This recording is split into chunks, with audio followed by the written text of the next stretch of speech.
How's it going, everybody? Donut here. As always, this is a Black Lives Matter, all cops are bastards, and trans rights supporting channel. If you're not supporting that shit, get the fuck off this channel. We're reading Baoh by Hirohiko Araki. I don't know what to say. This, of course, has a how do I put this? You know, you can see. Oh, the only thing I know about this is the design of Baoh, which of course goes into the design of stands. I don't think it has anything to do with. I think it's like a transformation or something. But you know, it's clearly the same sort of design sense that Araki has once he starts doing stands and everything like that. But I can also see he's got arm blades here like Cars had and everything. But you know, just from this cover alone, you could tell we're getting closer to what he eventually lands on, especially for JoJo Part 1 and 2 and everything. With, you know, his character design stuff, what makes Araki Araki. We've been seeing his art style change throughout this evolution and everything. But yeah, and this is definitely, again, the Part 1, Part 2 style of Araki, which is definitely my favorite aspect of Araki. Love how he does all the clothing and stuff, and yeah, Baoh's ripping out of the shirt here. Baoh's wearing fingerless gloves. I think he loved putting his characters in. And then, yeah, just again, the fucking arm blades that seem to be a part of his arm. But that one's broken off. And then he's got almost like a mask sort of thing. He's got a cracked face, cracked neck. The hair is transparent. Okay, we're just starting right off with an introduction to the character. Fear his touch, for this is his Fear his touch, for this is his embrace is death, the slightest contact decay. Why is it trying? Hold on, what's it even trying to say? I don't understand this translation at all. Fear his touch, for this is his embrace is death, the slightest contact decay. What? I'm having such a struggle understanding what the sentence is trying to say. Okay, if I get rid of the this is, fear his touch, for his embrace is death, the slightest contact decay. Okay, that I understand. Okay, the for this, it was really tripping me up. But okay, fear his touch, for his embrace is death, the slightest contact decay. Okay. And and then he just flips through the air. Baoh! Chapter 1, the ultimate weapon. Okay, the ultimate weapon. But already this is feeling like Part 1 of JoJo so much. So we got our main character here, assumingly his little sister or something, perhaps. And then I'm guessing he ends up, something happens to where he ends up transforming into Baoh, back and forth sort of thing. I imagine it's going to be you know, Kamen Rider situation or a Hulk situation or, you know, any number of those kind of situations. But okay, actually, was that the girl on the cover? Huh. The corpse of a young woman washes up on a northeastern shore in Rikuchu. One clear day on the main island of Japan, but only a few days earlier, not a train, but what is it, trolley or whatever the hell? Oh no, it is just a straight up train, okay. But only a few days earlier, this woman was aboard a black train, running on the local Tohoku line. Her head is badly crushed, and nothing remains that might reveal her identity. Ooh, some nasty cuts. Those are very realistic, lesions and everything on a corpse. Which, you know, it's interesting that he can draw it really well here, but then once we get to, Part 3, and he tries to do these kind of, lesions on people, these kind of, realistic cuts, they look so bad. So bad. Devo, oh my god, that's some of the worst art Araki's ever done. But clearly he was so good with it back here. What changed? No sign of destination, no identification number. Dare to ruin that train's flawless black skin. But okay, so we got ourselves a bit of a murder mystery going on. But, alright, this is Hazy Eye. I'm taking command of this train. Continue, red alert. Armed and ready. Oh, okay, so, yep, just a bunch of criminals took over the train, or terrorists or something, it seems. So, okay, they've got, I assume, condition report on Baoh. So I assume this is Baoh in this tank here with, not sure what's going on with it, but, you know, they're just, it's a weapon, so I assume they made it. They made Baoh. And then what the hell is that? That's just a mask, I think, but I can't quite tell what that is. Well, why are we focusing on that and it being outside the window and everything? But it just is a mask, right? Either way, then we got a little girl here with some animal on her back. Right, that was on the cover too, right? I didn't even quite get a look at. Yeah, I kind of forgot it. I saw it and then forgot to mention it. But yeah, this weird animal, whatever the fuck that is. It looks completely like a fucking Pokemon. It looks completely unreal, but it might be real. I have no idea. But okay, she's picking up something. A cylinder. Speaking of a cylinder. But alright. Yeah, I like the art here.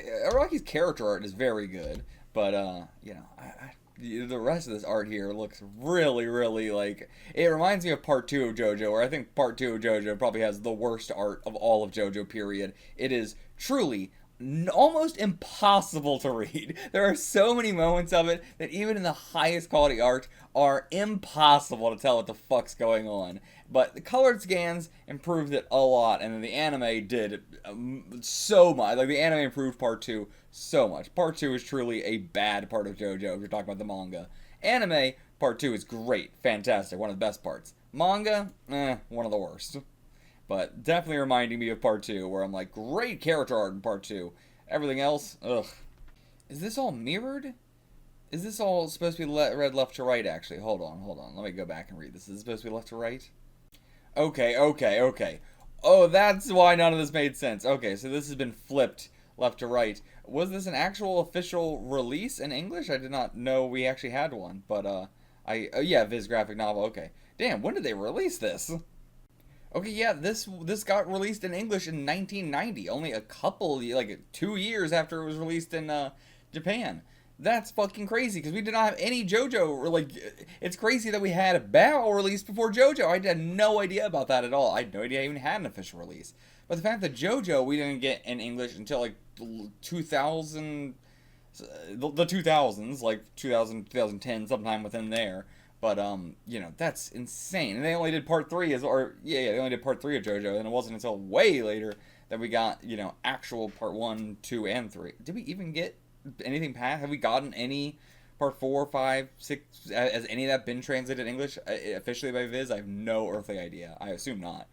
But, crazy that this was released first. But anyway, okay, so this was all flipped. Okay, gotta keep in mind. So, his embrace is death. The slightest contact decay. Fear his touch, for this is Baoh. Okay, so that's what it, and it was like flip, and then he transforms. So yeah, that's what was going on. And okay, this makes much more sense also, like, starting with the on a clear day, and then, you know, talking about the corpse, then talking about her hand, then going to the train, rather than talking about the corpse, talking about the day it happened, saying, but a few days earlier, then going back to the corpse, then going back to the train. This makes a lot more sense. And the, like, okay, these guys are all reporting in first before he's saying, check, I'm taking command of this train. Okay, makes more sense. Also, again, yeah, I was like, oh, interesting that we say condition report on Baoh, then we cut away, and I was like, you know, is this going to be Baoh? Like, what the hell is going on? But no, so it was condition report on Baoh, then we actually got the condition report. And this makes so much more sense. I was so confused about this, but you're looking at this going like, oh, that's a person looking in a window. It's a person looking in a window wearing this creepy mask. Never mind, it's just a mask. But going this, it's like, it's just a mask. Wait, why are they trying to make me believe it's a person after they've just shown me that it's a mask? That's why I was so confused about it. But, okay, this makes more sense there.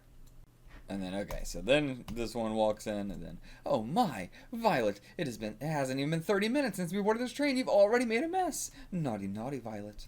But yeah, so she's ruined her room. And then just, she breaks the floor.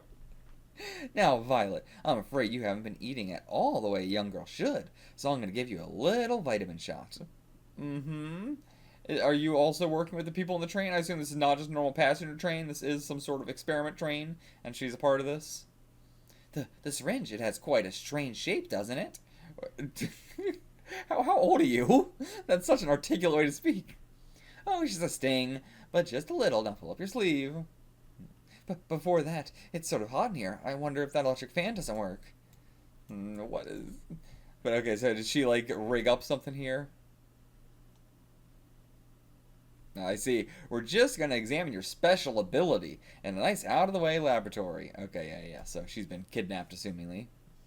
So yeah, bringing up, like, lots of friends for your furry friends. You know, everything like that. Better than an icky orphanage. So she's from an orphanage. She's been kidnapped. And I assume her ability is, like, talk to animals or something. But alright, turns on the fan. Vroom. And then, what's going to happen here? What is going on? So the fan's vrooming. Fan's still vrooming. Notices that the wire is, like, hung up around something on the ceiling. Then, okay, it's tied to a little, you know, trap around her leg. And then, okay, something happened. to wrap this leg up. Oh, okay. Does yeah. I guess it's not even plugged in. So like, I thought I was confused because I thought it was the what do you call it? The cord to the fan, but it's not the cord to the fan. It's a separate cord that she wrapped around the fan, so that way it would start to pull like it like a winch. Okay. And then yeah, the mess hit it, and she tries to turn it off, but pulls her away. Trying to avoid a panty shot in every way there. That's crazy pose. But alright, got her card. Yeah, got her access card. Damn! And the woman threw, I assume was the one. Again, Araki's art so hard to fucking... I don't know what it is too, because part 1 of JoJo is like some of the, cleanest, most understood Araki's art's ever been. He understands how to, like, I should draw what's happening, which is such a hard thing for Araki to understand throughout all of his career is, I should put on the page what is happening. Like here, for example. There's nothing to indicate that the woman threw this syringe at all. We just have to assume also the fact that the syringe goes, and then it goes into the door from the left. What? Completely breaking the 180 rule. Like, what makes Araki so good is that he breaks all conventions. What makes Araki so bad is that he breaks all conventions. It's just gonna be the case. But alright, so now she locks the door, keeps her in there. Whoa, what the fuck is that? I don't know. That was a gun? That was a gun? Oh my god! Looks nothing like a gun. Okay, so she's got like a sixth sense. I guess she was dodging the bullets or something, but she didn't like do it. None of this was her sixth sense, right?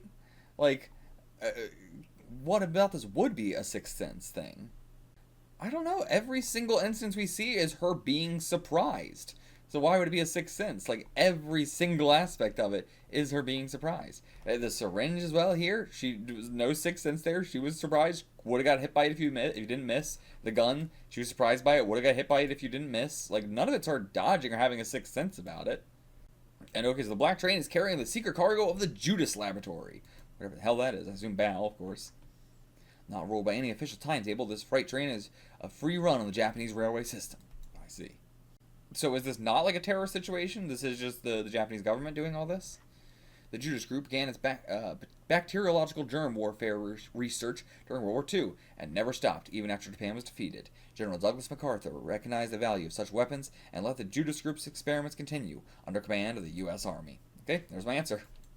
But yeah, so the train's got fucking boxes of dangerous cargo, which is explosives, drugs, chemical weapons, experimental animals, which might be like the one that she has. What is going on here? So then she goes over to number 13, I assume that's the train car, tries to put in her key code thing, but it doesn't work because it's already been locked on the other side. The only way is to press the access code. I'm not sure what that means. And then we're seeing the girl that we had locked in that room earlier. But how'd she get out? She seems so calm and collected, too.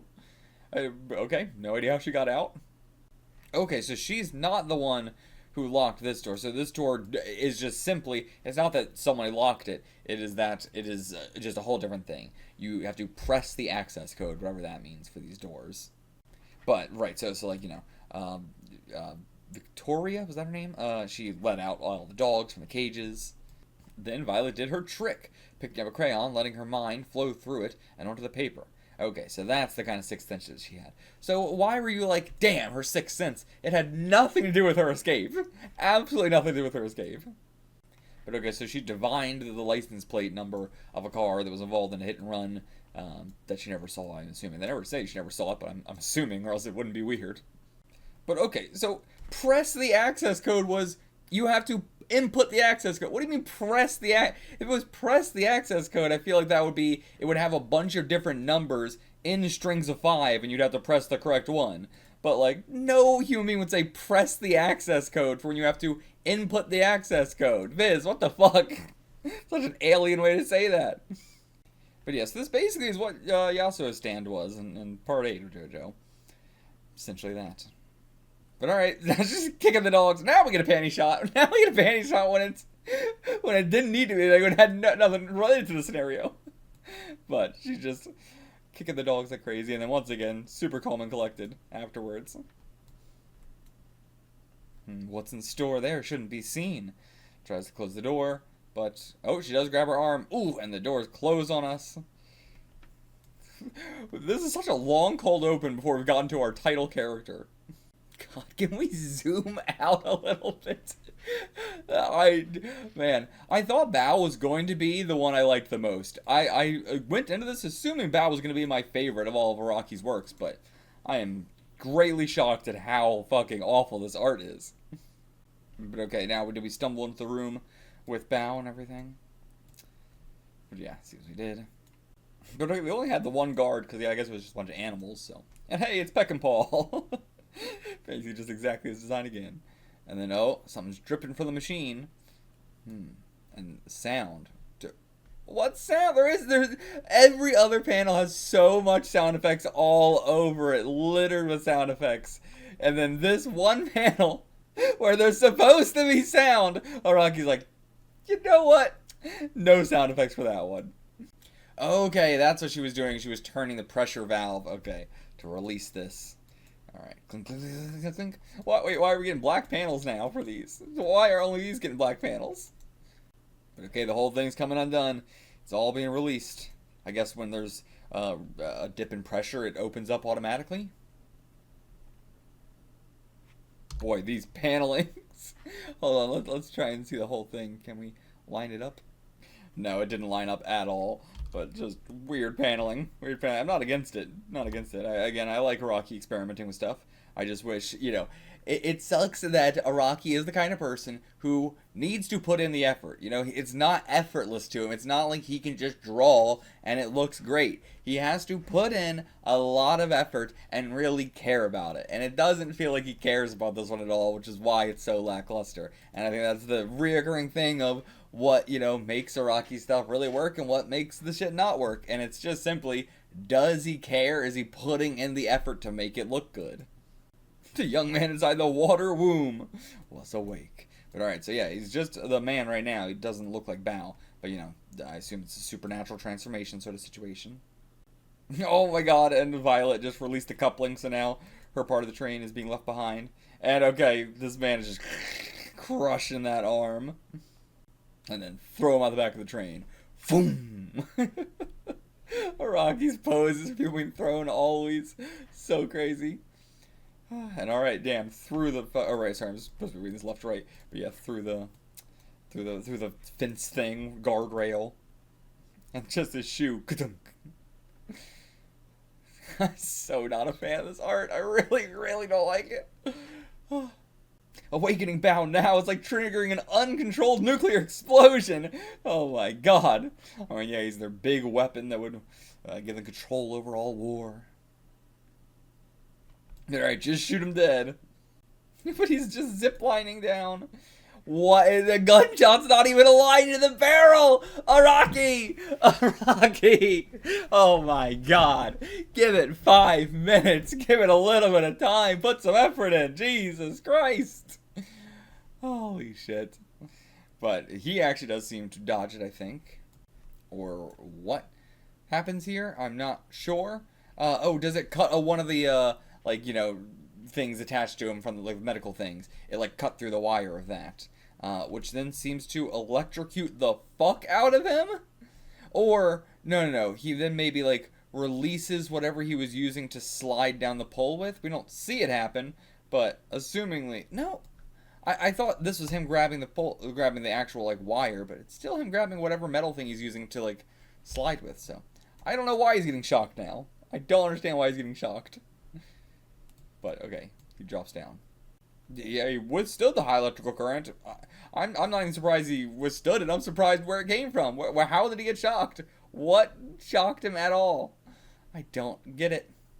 And then a few days later, a woman's body floats up on shore. She was forced to take responsibility for the children's escape. A scapegoat for the Judas laboratory. But that wasn't the body, right? Hold on, let me go back. Yeah, because the body is a young woman, and her head is badly crushed. Nothing remains that might reveal her identity, which is definitely not the case for the other girl who's, you know, taking responsibility, so she's clearly still alive. Or, I mean, even if she was dead here, and they're just like, you know, saying she, even posthumously saying that she did all this. But, we didn't crush her, like, hand in any way, or her arm, and her head was fine, so can't be her. Okay, and then just an insert shot of Baoh with some crazy shit going all over him.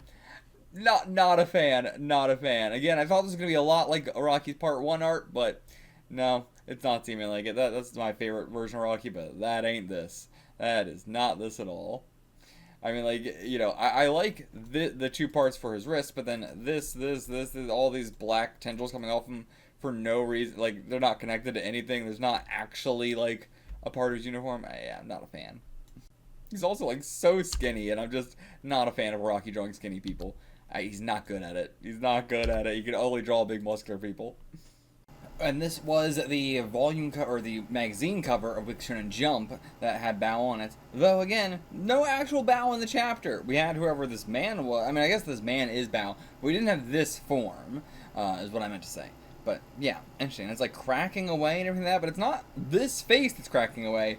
It is, like, we have the man form, then he transforms into something, and then that something cracks away to reveal a third thing. So we got a complicated transformation thing going on here.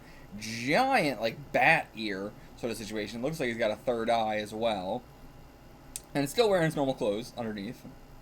And something I forgot because it was not in the English was that this is Baoh the Visitor. Like, that is the full title of the series, Baoh the Visitor. What could the Visitor mean? Maybe he's like an alien, so he's like a visitor from another world situation, or from another dimension, or from like hell. He's like but I don't know. That doesn't feel quite right. I'm gonna say alien. But we're doing a bunch of supernatural stuff, but still, that's the only thing for visitor that makes sense to me. So here we go, Chapter 2, The Extermination Order. Still so crazy that we got our whole first chapter without the titular character. I can't imagine that like flying today. Back in the day, I definitely, like, they gave more time. But, man, with how fucking strict Shonen Jump is today, wish we could get, stuff like that. Even if I don't think, this series is doing it too well, but I think there's plenty of other series that do it well, of having your first chapter not be indicative of what your series is going to be like in any way. But yeah, so of course, the Judas organization is out for us, trying to find us, and now we're just gonna be chilling with this girl here. What is this, like, I can already tell her dynamic is gonna be slightly the common, like, he's gonna be an aloof, non-humanoid guy in a human appearance, so he's got to keep his identity a secret, keep a low profile, so that way the organization doesn't find him, while also learning how to be human, learning how to, just that, how to exist in a society. Meanwhile, she's not the perfect one to teach him because of, one, her age, but also because she is unique herself and doesn't align well to this, so we're going to have a little bit of a quirky dynamic between the two of them. And also, man, his face is such a exact triangle, my god, that just a straight forehead. And that hair goes crazy, all just like in one direction. That's such a early Araki thing where the hair just sort of defies gravity.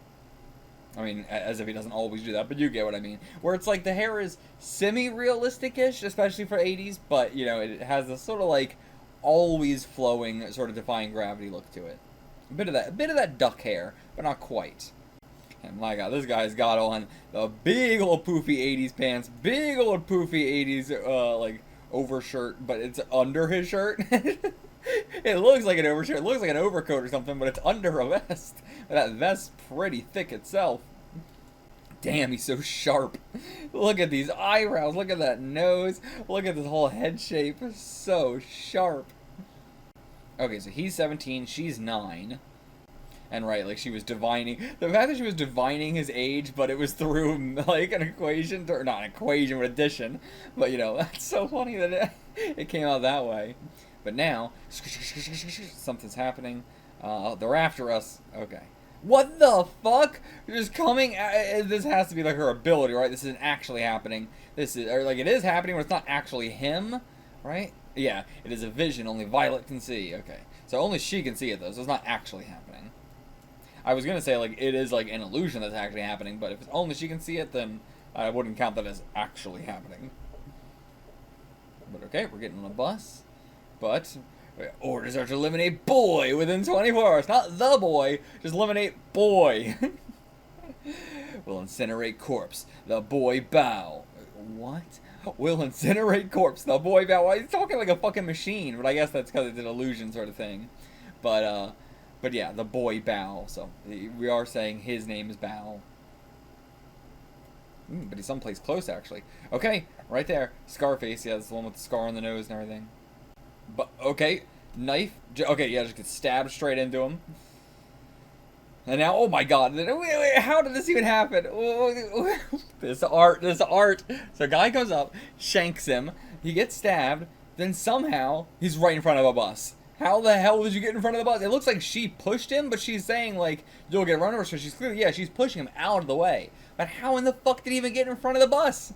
What? This fucking art. Okay, so he's just gonna borrow these guys' bikes.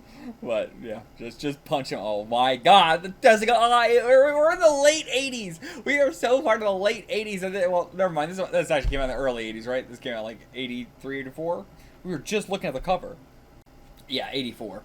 But, damn, I cannot escape this fucking this eye, Tezuka eye, I keep calling it. That's when I first encountered it. I assume it's a Tezuka thing. I just don't know. But my god, I can't fucking escape it. Why do people love this so much? I hate it so much. Why can I not escape it? No matter what era I'm reading manga, I can't fucking escape it.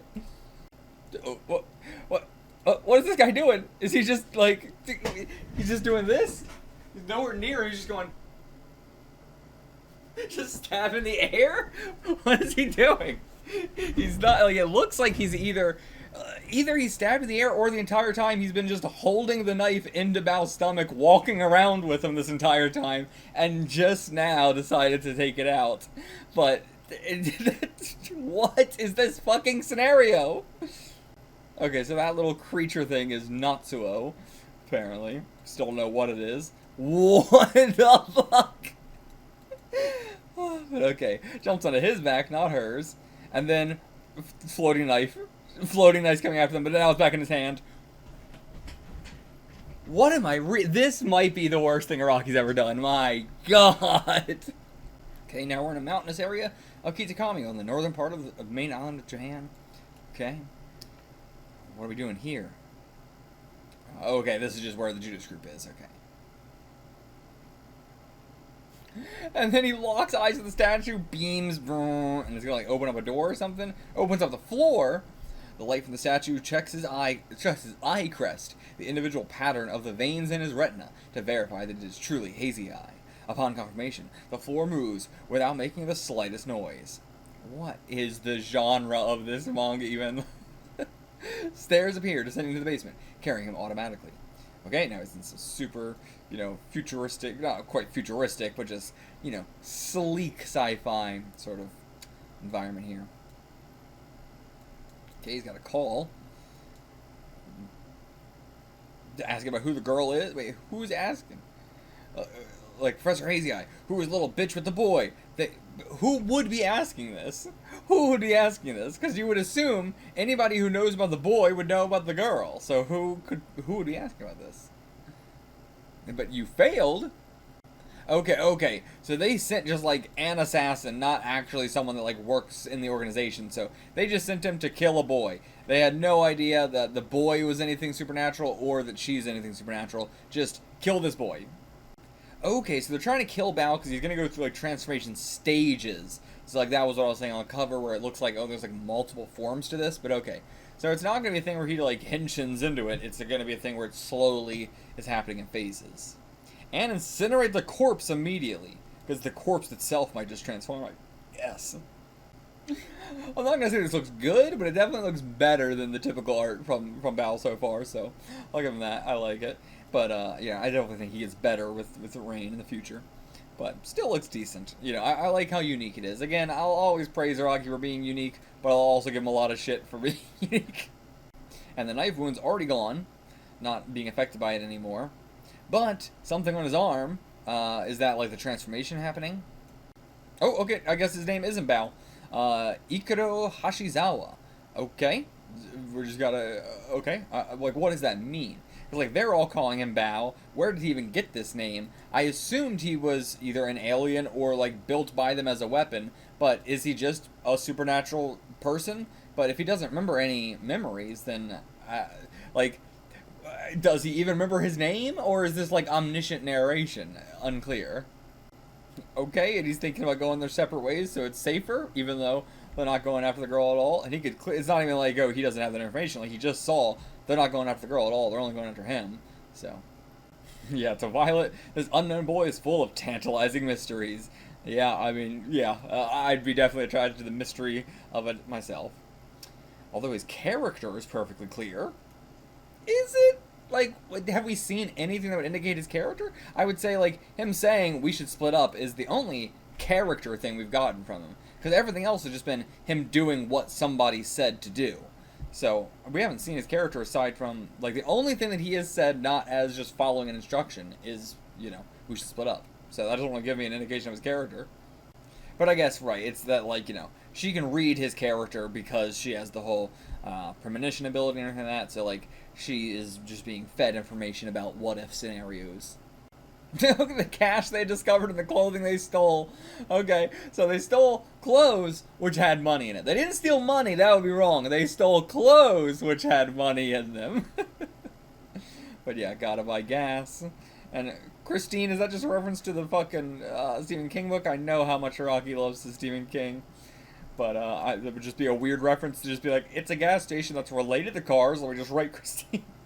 There was also a thing back here that I had no idea what it was, but yeah, Rick Baker, I don't know what, that might be a reference to some actor or director or some shit, knowing Araki, but we'll look at the trivia afterwards.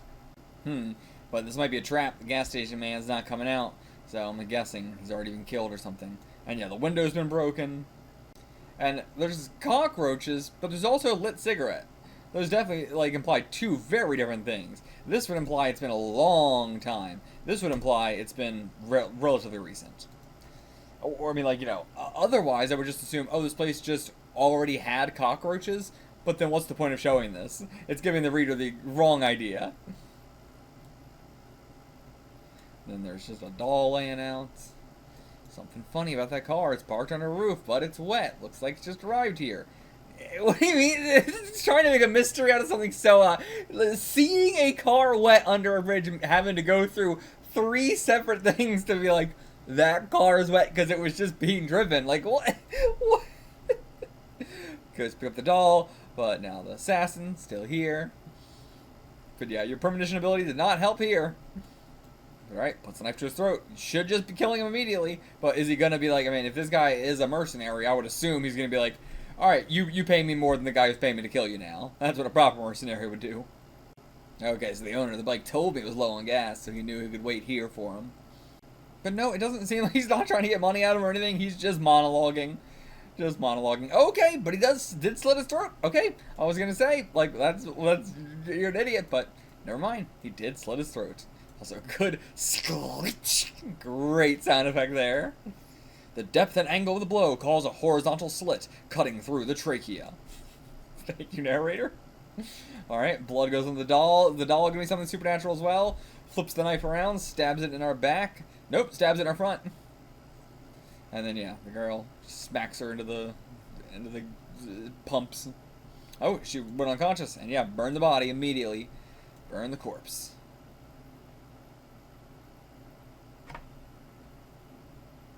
Streets of Fire, is that a reference to something? Sure, sounds like it. But alright, sirens coming. Oh, no, that's not sirens, that's coming from him. Okay. Something like that, some creature sort of noise. But yep, the corpse is reviving itself. His muscles itself push the knife out. And slit across his throat, it's already healing up. Tries to set him on fire, but nope. Whoa. Wow, mo or moo, baru. But yeah, very like animalistic noises. And he's dissolving your arm.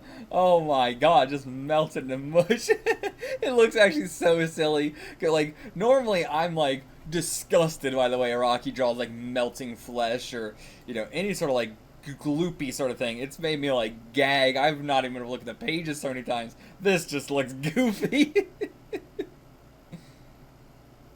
But yeah, it just melts it right off.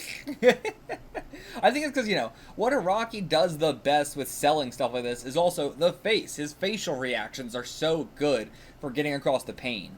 But we don't get that here at all. None of it. And then his own hand, yeah, drops it, lights it on fire. But he escaped it. Didn't get caught on fire. This looks so silly. It doesn't actually look like... It's honestly like so much, like I love 80s gore because it's so hyper gory, but it's never like gross. It's so plasticky that it looks very like satisfying, and I get the same like feeling here. This doesn't look gross, it looks very satisfying. And again, that's coming from someone who gets very grossed out by Araki's art a lot of times, in a positive way. But okay, with the change in body also comes a change in character. He is no longer the boy, but something different. Just like that moment when he woke up on the Judas Group's private train. Oh, okay, so when he was on the train, he was also not acting like the boy self of him. Did not realize that at all, but okay. All right, these guys are trying to get away, but they just bust through the ceiling. Cool. And yeah, just dissolve the whole face. Okay, there we go. This looks better. These look gross. Okay. Still a little bit, like, you know, fun and cartoony with it, but the would-be assassin has fallen victim to the Baoh acid palm. Baoh acid palm. Baoh's hand discharges a fluid so strongly acidic that it can melt matter. Only one of the deadly weapons Baoh has at his disposal. But the you know, fuel, it should just go and just set her on fire, but it's not yet. As Baoh finishes his fight, he gradually transforms back into the boy. And then he grabs her, leaps out of the way, it all explodes. Okay. And okay, Carpenter, it's gotta be John Carpenter. So yeah, I think the other one's gotta be an actual Christine reference. Yeah, and again, I mean, I was just bringing up the whole, like, you know, all this stuff, which is very John Carpenter to me, of like, I love the way, you know, I love the gore in John Carpenter, because it's not gross, it's just very satisfying, it's very, like, sexual to me. And the USSO, I don't know if that is a reference to something specific, other than just a USSO show, but I mean something more specific than that, I don't know. But alright, so yeah, he doesn't have his memories when he's in that form. It's like he got fucking plastic surgery for this panel. Completely different character. Entirely 100% different character.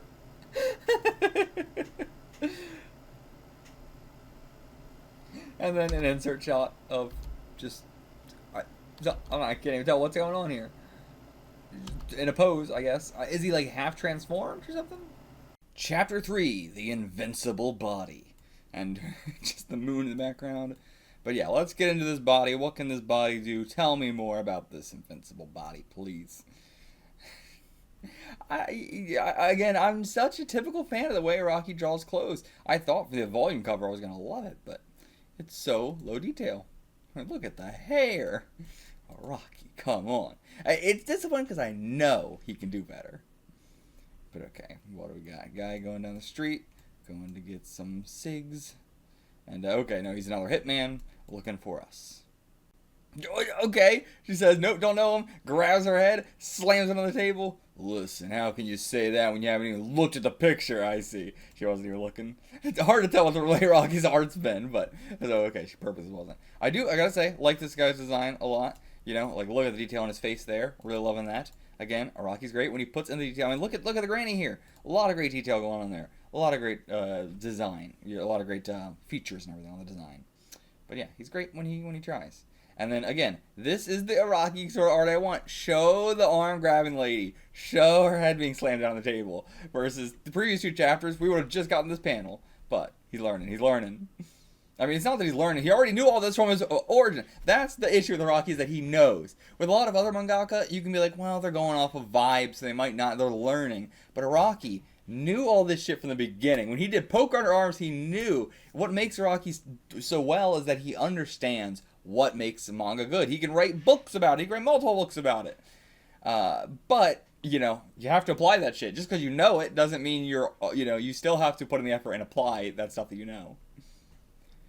Are both of his eyebrows completely different? Yeah, oh, that's cool. He's got a real thick eyebrow and then a real, not really shaved, just thinning eyebrow or something. I'm not sure what's going on. It looks like eyelashes.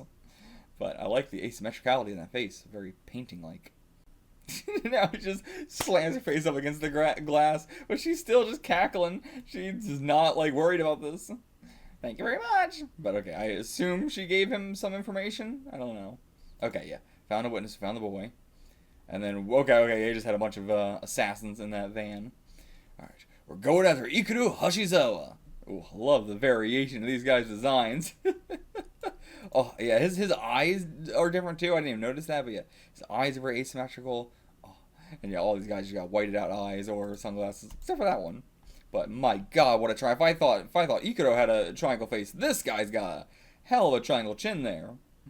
Yeah, most of them looking very foreign as well. Looking American, I would assume. Like, you know, with the fact that the Judas organization is working with the U.S. government and everything like that, or the U.S. military, I assume. But, like, you know, all these guys look, you know, Western. This guy could be Japanese, maybe. And who knows with this one, but... and then him, I got no read on him. I got no idea what nationality that is. Okay, so she set herself up like a Ouija board sort of thing here. So she's going to divine some information. But it's just no, yes, and then numbers, no letters. Okay, I see. So they're at a horse racing thing, so it's going to be like, the question's going to be, which horse should we bet on, I assume. Something like that. But alright, look, it's moving. Moving around. Or it's going to move to yes. Yeah, yes, I'm ready to answer the question. Yeah, tell us the number of the horse that's going to win the final race. But okay, don't worry, I used to do this all the time, just without real money. Okay, but it should all work out. Alright, so both 5 and 7 are losers. I know I predicted those horses would win, but they're slow as nails. Huh? So, like, you already placed the bet? You already... What?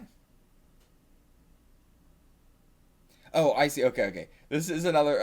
I thought, like, you know, to be fair, back here with the granny, it was the same sort of situation, where we're just hard cut away, and it's like, I guess time had passed, but there's no transition. Like, Araki has not figured out how to do a transition panel yet. But, yeah, I mean, I know he has, he's just not doing it. But, either way. And then same thing here, where, you know, we got the number, then there should have been a transition, then, now it's a later time, that she did bet on these both numbers, and they both lost. Or not, it's number 5, followed closely by number 7, a major upset. And then they did win. So wait, what was this panel about then? Both 5 and 7 are losers. Oh, I guess she's just looking at, like, you know, so she already placed so between these two panels happen. In between here, she goes and places the bet. Then we get this panel where she is looking at their record and being like, what? They're both losers, as in they both always lose the races, like they're slow as nails, we just betted on them without looking at the information. Then we see them go and everything. Okay. Boy, this manga. But because we're underage, they're not going to let us take our winnings. I assume, yeah, you can't gamble unless you're a certain age. But okay, so yeah, the first assassin, they found the body. All right, number ZZ. Number ZZ? What do you mean number ZZ? Or is it number 22? It doesn't look like a 22, but if it is a number, it would have to be 22. But yeah, so Hazy Eye is not our top guy. Obviously, that would be the guy in the U.S. military. We just said we just said that was in the past, right? The MacArthur, or is this MacArthur? See, I don't care about their American connections. Would imply that it's not an American, but a Japanese guy with his American connections, and that's why he's being so arrogant. But he's got on this crazy mask, or they all do. Okay, so it's like, okay, so it was these 3 here. So there's like a council essentially. Okay, they got a dog in a water tank hooked up with some shit. What are we about to do? Behold, our latest triumph! A dog! Is that dog also a Baoh? Okay, so a Baoh is the, like, weapon. Okay. It is alive. Sorry. Is it a Baoh? Is it alive? It is alive. You didn't answer if it was a Baoh or not. So the liquid in the tank is merely H2O, just water. But the water halts the dog's normal respiration, leaving it in a state of apparent death. A state in which aging is halted. How? You just put it in the water and it's dead, but it's also alive? What? How? In the state, a Baoh will probably live for... Okay, so because it's a Baoh. So okay, there we go. You answered that as a Baoh, finally. Without oxygen, Baoh is at its least threatening. Okay. Which, I mean, it goes into JoJo Part 1 and 2. But so that's why releasing the water woke the Baoh up. Okay. So, okay, he learned how to speed up evolution. We were evolved to have acid palms? Okay, so they got a laser gun and a flamethrower trained on the dog. But alright, yep, it's starting to move. Having a seizure. It's waking back up. Okay, yep, just doing big stretchy stretch. The dog seems so innocent too. Like, yeah, the Baoh thing is just a way the body. It's not like a mental. I don't know, because once you transform, actually, he lost all his memories, became very violent and everything. So, okay, so the boy became a Baoh just 2 days ago. This dog has been a Baoh for a month. And the longer you have Baoh inside you, the more powerful it gets. But still, in his original form, you know, at least it doesn't really affect him. They're still just as innocent as always. Okay, the dog's fur obscures it, but there is an abnormality of the skin. The boy's arms, legs, and face should also be affected. So, okay, that's not a, like, when you transform thing. That is a, like, it will slowly, you know, happen like that. The rash is caused by the body fluid, which is the secret of the power of the Rao. What? Okay, so now they're letting something into the room. What is this gonna be? Oh my god, just a fucking tiger. Oh my god. But alright, so now we'll see the dog transform into Baoh.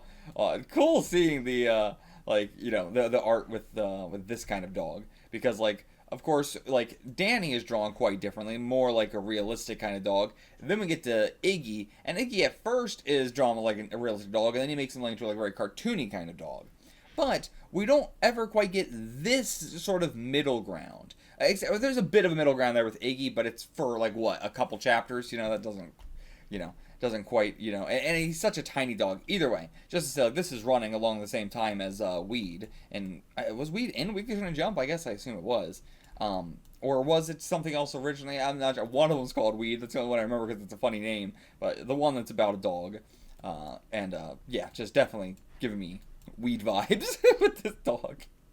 But Jesus Christ, it's the size of this tiger's mouth. This isn't even a normal tiger. This is like a fucking supersized, crazy sci-fi tiger. I don't know what they did to it, but I love all the different expressions of the masks. Oh, but alright. Then, okay, the fucking tiger claws out a whole side of the dog's face. My God. My God. Okay, that's some good brutal art right there. Got the tears streaming out of his eye there. Oh, like the super elongated tongue as it's being whipped back and everything. God, great art there. Great art. But, okay, that's just a human face. That is just a human face right there. But, yeah, now transformation state 1. Okay, yeah, damn. Oh, cool. Sick. Love it. This is Baoh transformation stage 2, actually. Okay, not stage 1, just stage 2. But alright, and then all its, like, you know, restraints sort of rip off. Its fur gets more, like Tasmanian almost, I guess is what I'm looking for. Like the difference in color as well. Its coloring changed. God damn, that looks crazy. Does not look like a tiger. What did they do to this thing? Also, growl with a question mark. Araki is great at drawing the, like, an open mouth, fangs, the fucking spit all connected. Ugh, he's great at it. Whether human, monster, zombie, or dog, you know, he's great at it all. Alright, bounces off its head onto the ceiling.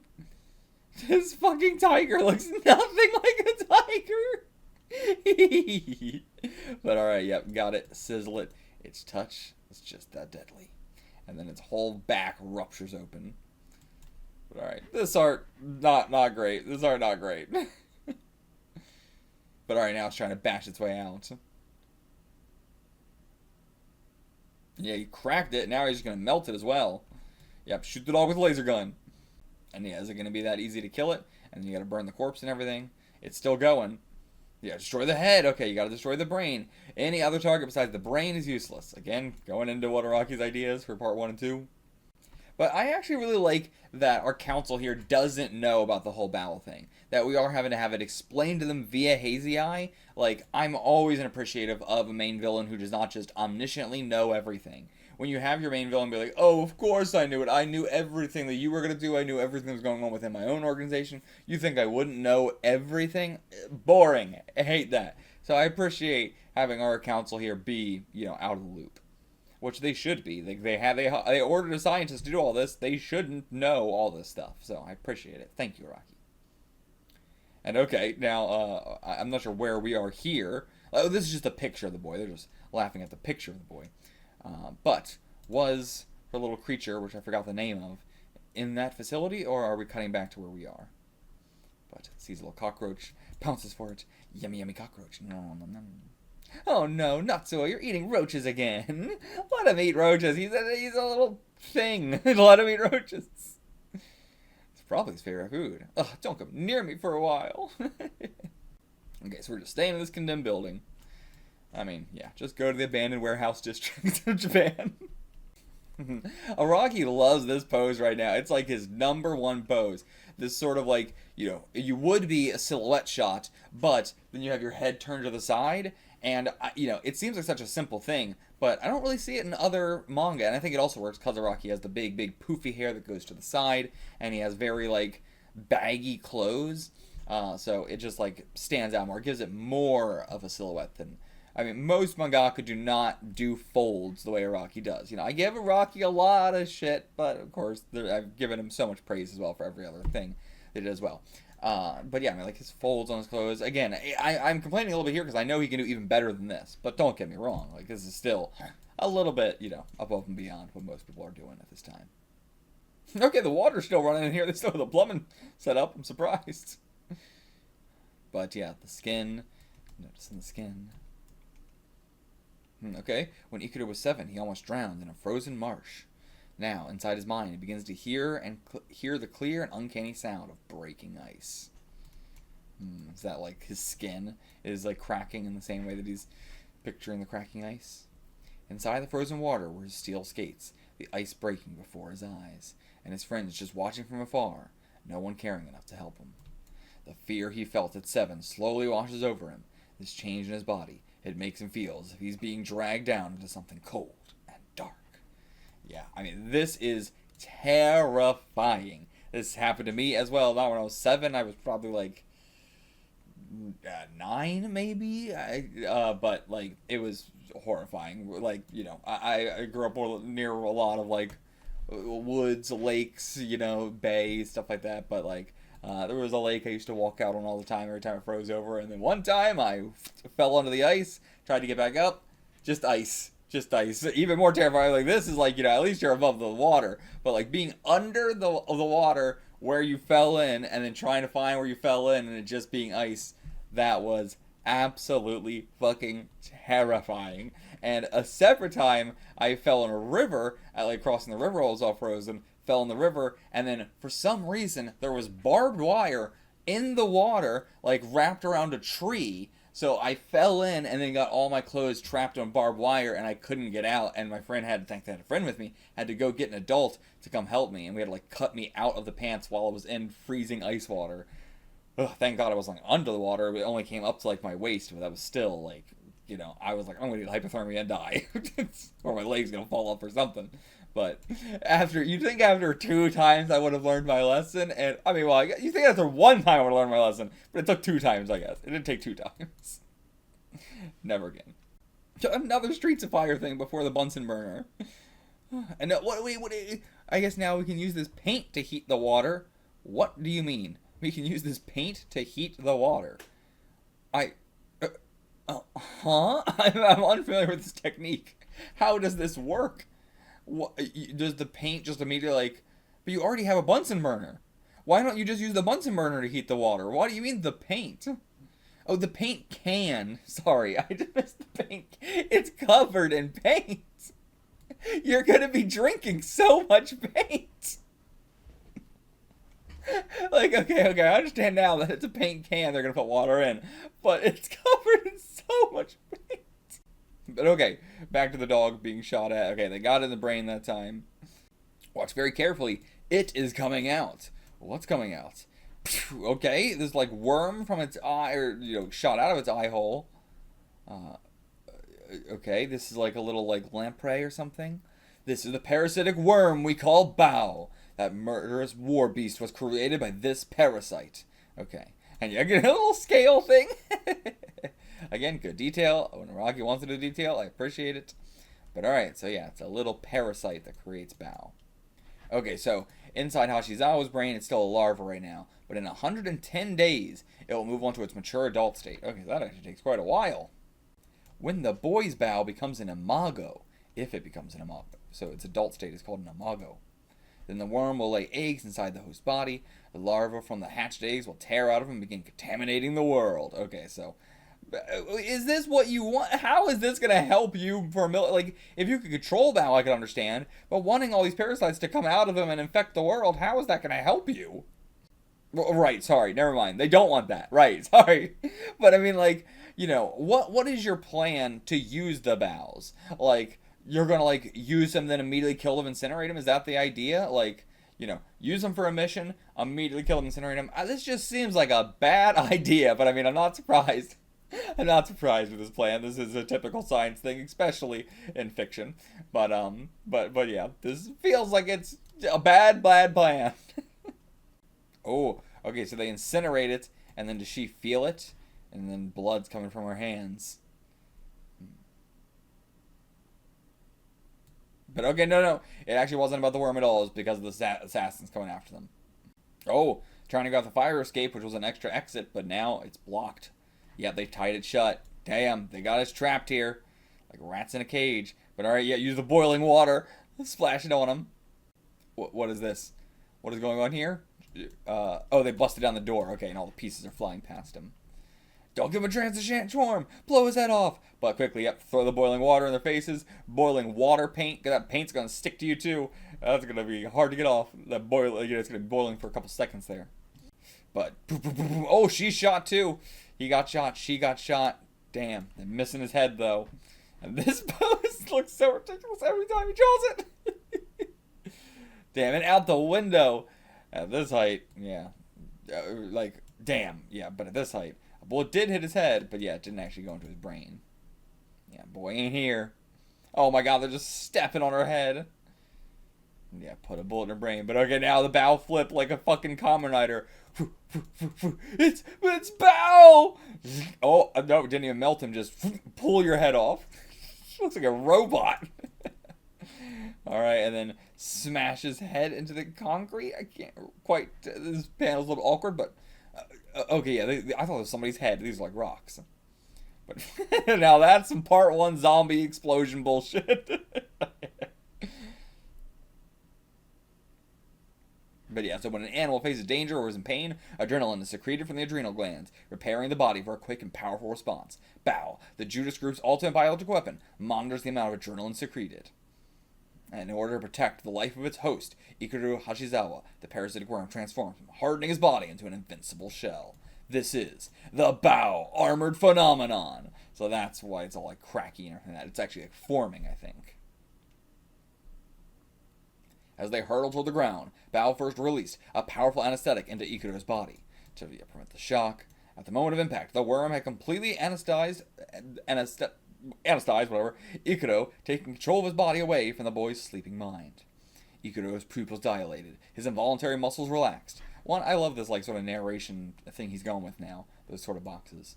And then rip from his forehead, rips out Baoh from his forehead. Oh, that's crazy cool. Very third eye sort of shit. And then yeah, forms up. Or is it cracking away? I can't tell, but it, you know, the shell comes. The bullets are shoved out of him. His muscles shove him out. Finally, the liquid secreted from the parasite entered Ikuru's blood vessels and began changing the cellular tissues. Whoosh, like a demon. Hardened his skin into a unique form of protection. And then, yeah. And then he also gets the claws. He gets... Well, one of those arm blades can come, actually. And charging his muscles, bones, and tendons with power. This is... Baoh! His embrace is death. The slightest contact. Decay! Cool. That wasn't the end of the chapter. Damn. Just back to the present time. What am I even looking at? What is the sequence of events? A handprint on his face, or the shadow of Baoh's hand about to hit his face?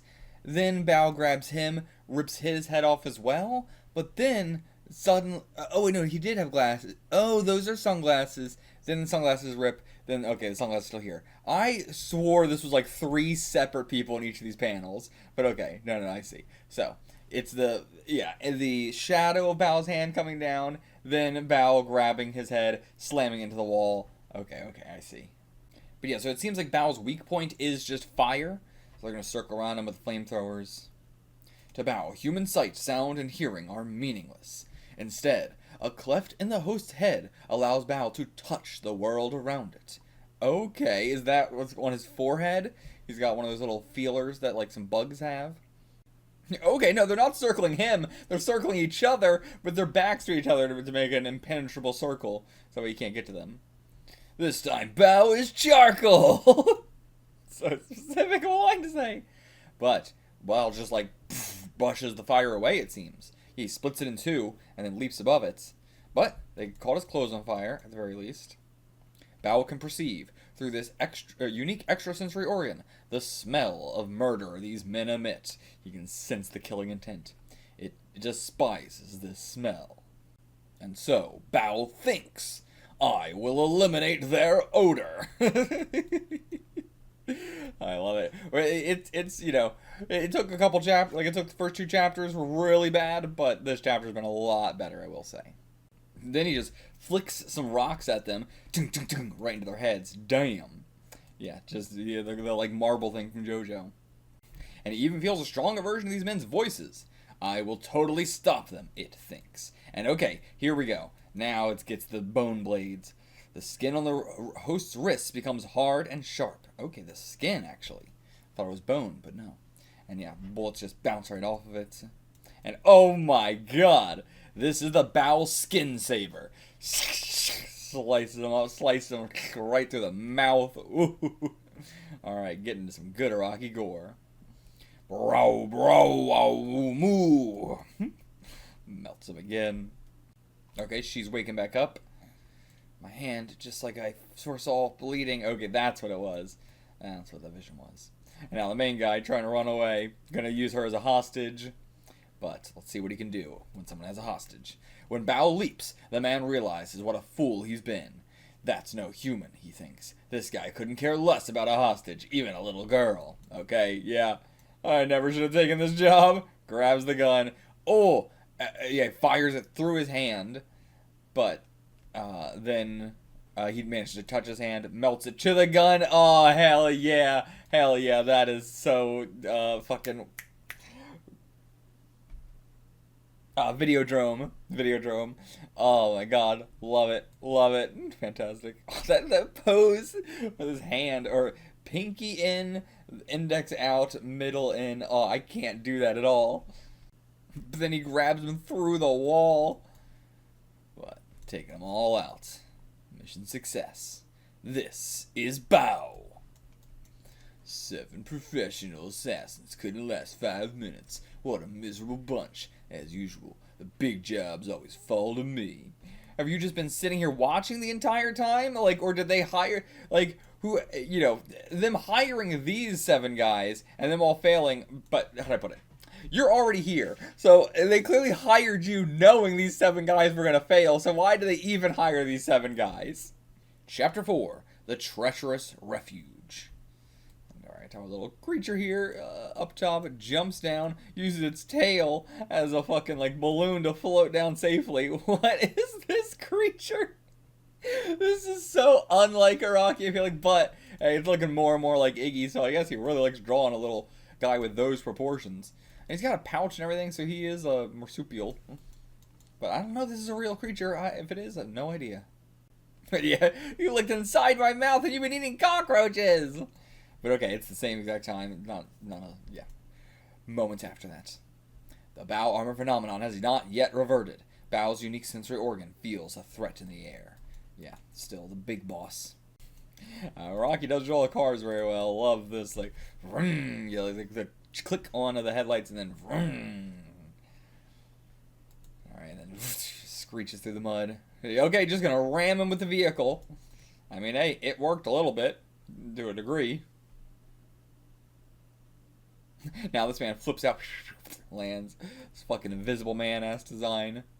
Hey, Baoh, Professor Hazy Eyes undoubtedly done an excellent job on you. You have special abilities and incredible power. But you know, I still don't understand why Professor Hazy Eyes is so worried about you. Then he puts the flower on him. That flower, do you know where it came from? I placed it there during the moment that I crashed the car into you. Just a little test, you know. I tell you, Baoh, you have too many unguarded points. The way you fight is just so crude. Pure power. No finesse. Okay, brings a whip out. Baoh, you were just born. You have no education, no training. Without training, you cannot survive. Martin! Is that your name? Is your name Martin? Why did you just say Martin? But okay, jumping on a well here. Again, reminding me of part 2. Strange voice coming out of the sewage canal. And it crawls its way up. It's got these markings all over it. Got these, like, bumps all over it. Martin, come out! Okay, it's a big old fucking monkey. A big old baboon or something. What the hell is this? What is this creature? You put it in the well here? How did you know we would even be here? Like, the first assassin with the gas situation, that was really cool. How did you know we'd be here? And what is this bat monkey thing? What? Professor Hazy Eyes made some improvements on the mandrill. Okay, so it is a mandrill. It looks like a bat as well. A ferocious baboon living in Western Africa. I've given Martin some training as well. In addition to his powerful limbs and a high degree of intelligence, I've helped him to acquire a certain maliciousness to his character. In training, I'm afraid, Martin got a little playful with me. Only a touch or two, but as you can see, my face is a bit of a mess. Still, he is an affectionate fellow. Okay, that's why you got all the bandages. It's the devil! What? Val could smell it. The smell that it hates. Alright, eat Martin. You got my permission to eat him all up. Alright, I'm really into this villain. This is a very fun chapter. Again, the art's not as good, but it definitely improved a lot from the first 2. And even from the last one. Martin's leap surpassed even Baoh's.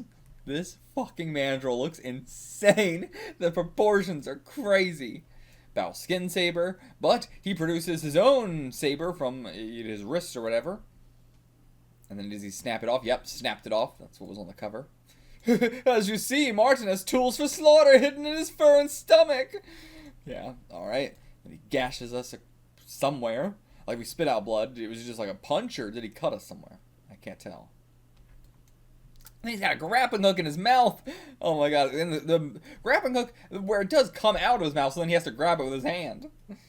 And then whoosh, he hears the whip. So he knows, grab this pole, rip it out, throw it at him, right through his chest. Meanwhile, come on, Mom, I'll show you the nearest shortcut back to our house. Meanwhile, they're going to be like, what the fuck is going on here? What the hell? These are good Rocky designs, too. Love them. But yeah, now you gotta eliminate him. Can't have any witnesses. Martin, this fucking Titan-ass design. This looks like a fucking Titan from Attack on Titan. No, can you do anything? I don't think so. Oh boy, but yeah, it's gonna have to be Baoh. Okay, then he presses their faces together. Sklunch. Okay, damn. I thought Baoh was gonna do something, but nope. Innocence just eaten up by Martin. Is this a reference to something? I have no idea, or is that just a normal chocolate they have?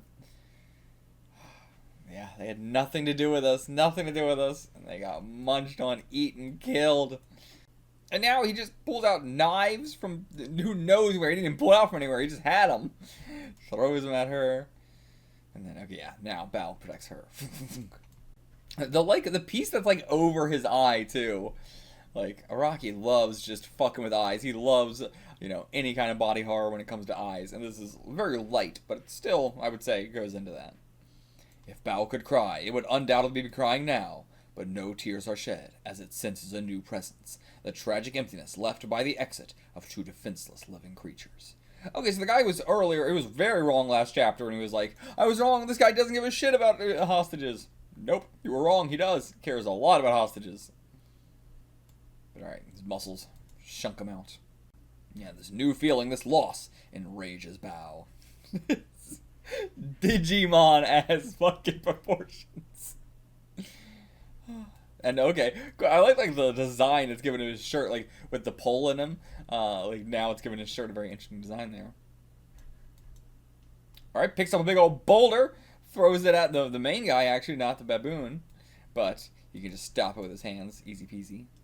So yeah, Hazy Eye developed a serum that made DNA more mutable, tried it on hundreds of different species of animals, created laboratories with severe environments to raise and breed them through like forced advanced evolution. A room of extreme cold, a room with limited oxygen, a room suffused with heat.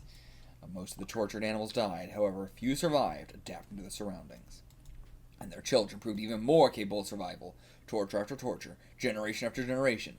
Thus evolved Martin, and eventually you as well. You, the parasitic worm Baoh. I mean, yeah, love a good forced evolution thing. Forced evolution is maybe one of my favorite, like, pseudoscience shit in fiction. It's so, immediately understandable. I love it. Oh, but I made my own modifications of Martin. He has been fully trained for combat the same way I trained killer dogs and monkey assassins for the army. But now, little rat, then what? What just happened? Is it something in the atmosphere? Yeah, his legs getting weak. Boom. Yeah, he's fallen to his knees and hailed the odorless gas from the tank concealed in Martin's belly.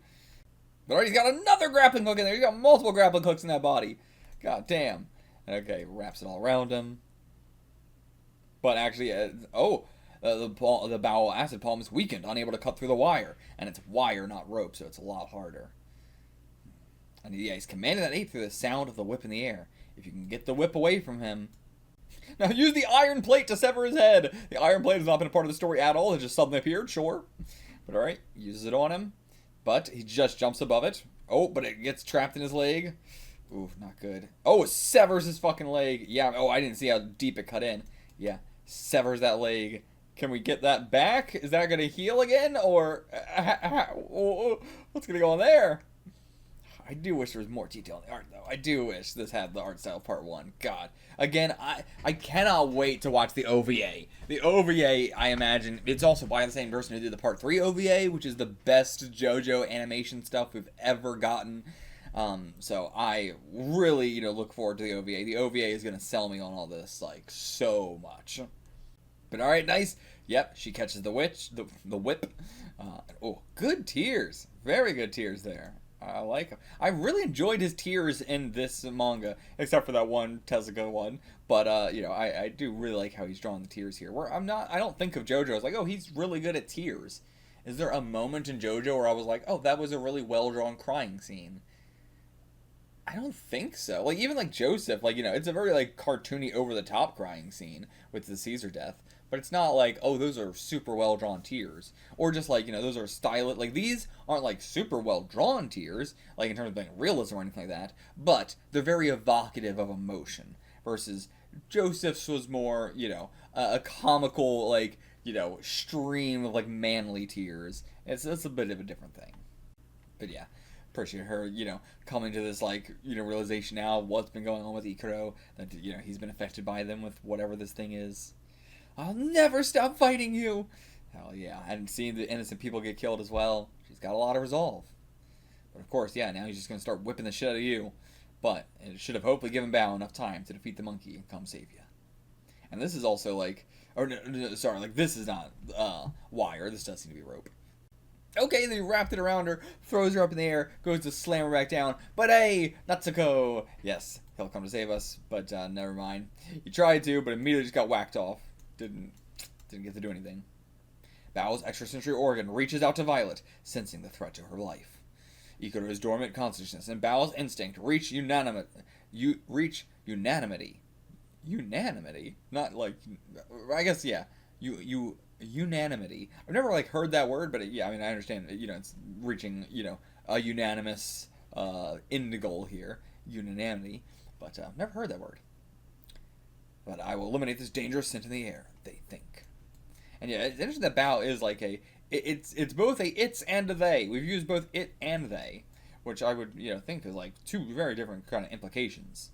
I wonder if it's actually, the distinction might be, if we're saying it for Baoh, that is the worm. If we're saying they for Baoh, that's Ikuro plus the worm. Like, just the worm's thoughts versus just Ikuro's thought. Like, if we're talking about just Ikuro's thoughts, we would say he. His thoughts, he's thinking. So it's like it for the worm, he for Ikuro, and then we or they for both of them together. Which does seem like, the like, I will eliminate this dangerous scent in the air could only come from both of them because the worm's not smelling. You know what I mean? What is it? Baoh piercing needles? These are the Baoh piercing needles. What are? His hair or something? Is that what's going on? I don't know. Well, what was this? This panel had nothing to do with anything. This panel is just a full insert shot. I wonder if there was like an ad here and this was redrawn or something. But But so okay, yeah, it's just the needles in his hair, and yeah, right to the eyeball. Araki's got to do it in the eyeball. Ah, Martin. But okay. Oh, was this a 2-page spread originally? Actually, hold on. I'm trying. Okay, yes, I see. So yeah, 2-page spread here. Which are you supposed to like look at all these like this, then this, then this, then down here? I assume that's why. Yeah, gotta be. But okay. This expression, grrr, you don't know what's happening. Oh, and then pulling out his fucking mechanical heart or something. God, I love the way he's got his fingers bent in these really weird. Love it. So good. Also, the sound effects have been great here too. Like, they're not like how do I put it? Some of them are okay. Like I don't really know exactly what some of these like Sasquatch. I'm not really sure exactly what that's supposed to be. I definitely more prefer sound effects that are an actual English word to get across what's happening. But I still there's also part of me that likes super nonsense words like Sasquatch or Christ. For what the sound effect is. But it's more of like a it's getting across what it would sound like in an anime versus I definitely prefer my sound effects translated in a more explaining the movement. It doesn't have to be the exact sound it's making if you're getting across what's happening. But I do love stuff like glorsh and bloomsh. Bloomsh. I want to do more of this kind of stuff in my own scanlations, but I always like, I never have confidence enough. But bloomsh is good. Like the fact that it could just be bloom or bloosh or whatever, but the bloomsh gives me a different vibe. It's like this, the puncture of the bloom, and then the is like the sort of like rubberiness of the brain there before the sh is the like cutting action. So like bloomsh, it's got all those sounds in it.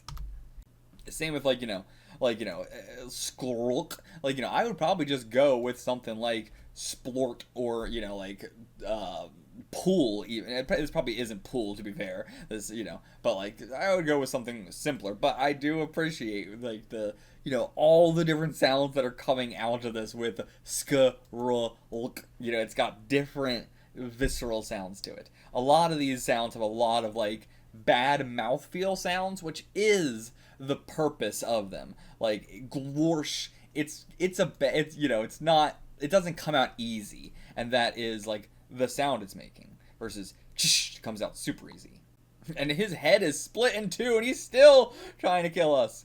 But cut off that arm. All right, Baoh, I'm through playing fair. This time you die. Hey, at least you were playing fair. The sound effect being lit on fire too. That's so cartoony. But all right, yep. Caught on fire somehow. When Baoh hardens its host body hair into shooting darts, there is a change in the hair's chemical composition, causing it to combust when it contacts with another creature's body heat. Okay, kind of too ridiculous to believe in, but still a fun sci-fi defeat. And yeah, his leg, put it back on, and better. All good. Okay. And now right back down. Good chapter. Very good chapter. Great chapter. See, this is how I wish Baoh was drawn more. You can tell the difference here. There's so much more detail drawn into this. And just like the posing is a little bit better. The rumples on the clothes look better. It's not just single lines here. It is actual detail. You can tell depth to it and everything. The hair is not just a white outline with a couple lines. It's actually got detail to it. It's got depth. It's got shadow. Yeah. Come on, Araki. I know you can do this, so I'm holding you to your best. Chapter 5, The Fighting Flesh. Okay, we're gonna get more into like his like weapon sort of thing, like his skin blade, or we're gonna get into like some other stuff about him. And okay, he's got on like the those like pant extender things, or not extender, the covers, the thing you put on your pants that way they don't get destroyed when you're doing like farm work or whatever. Interesting. Does he always have that?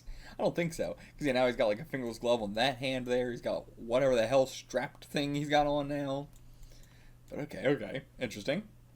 But also this chapter I assume is going to be, much shorter than the previous one. And the last one was a lot longer than the other ones. So curious what's with the different length in chapters. Because this wasn't Shonen Jump. But now we're in some nice countryside. Some girls here going on a hike. And then they see us. What a weird trio. What a weird ass fucking trio. Wasn't that boy cute?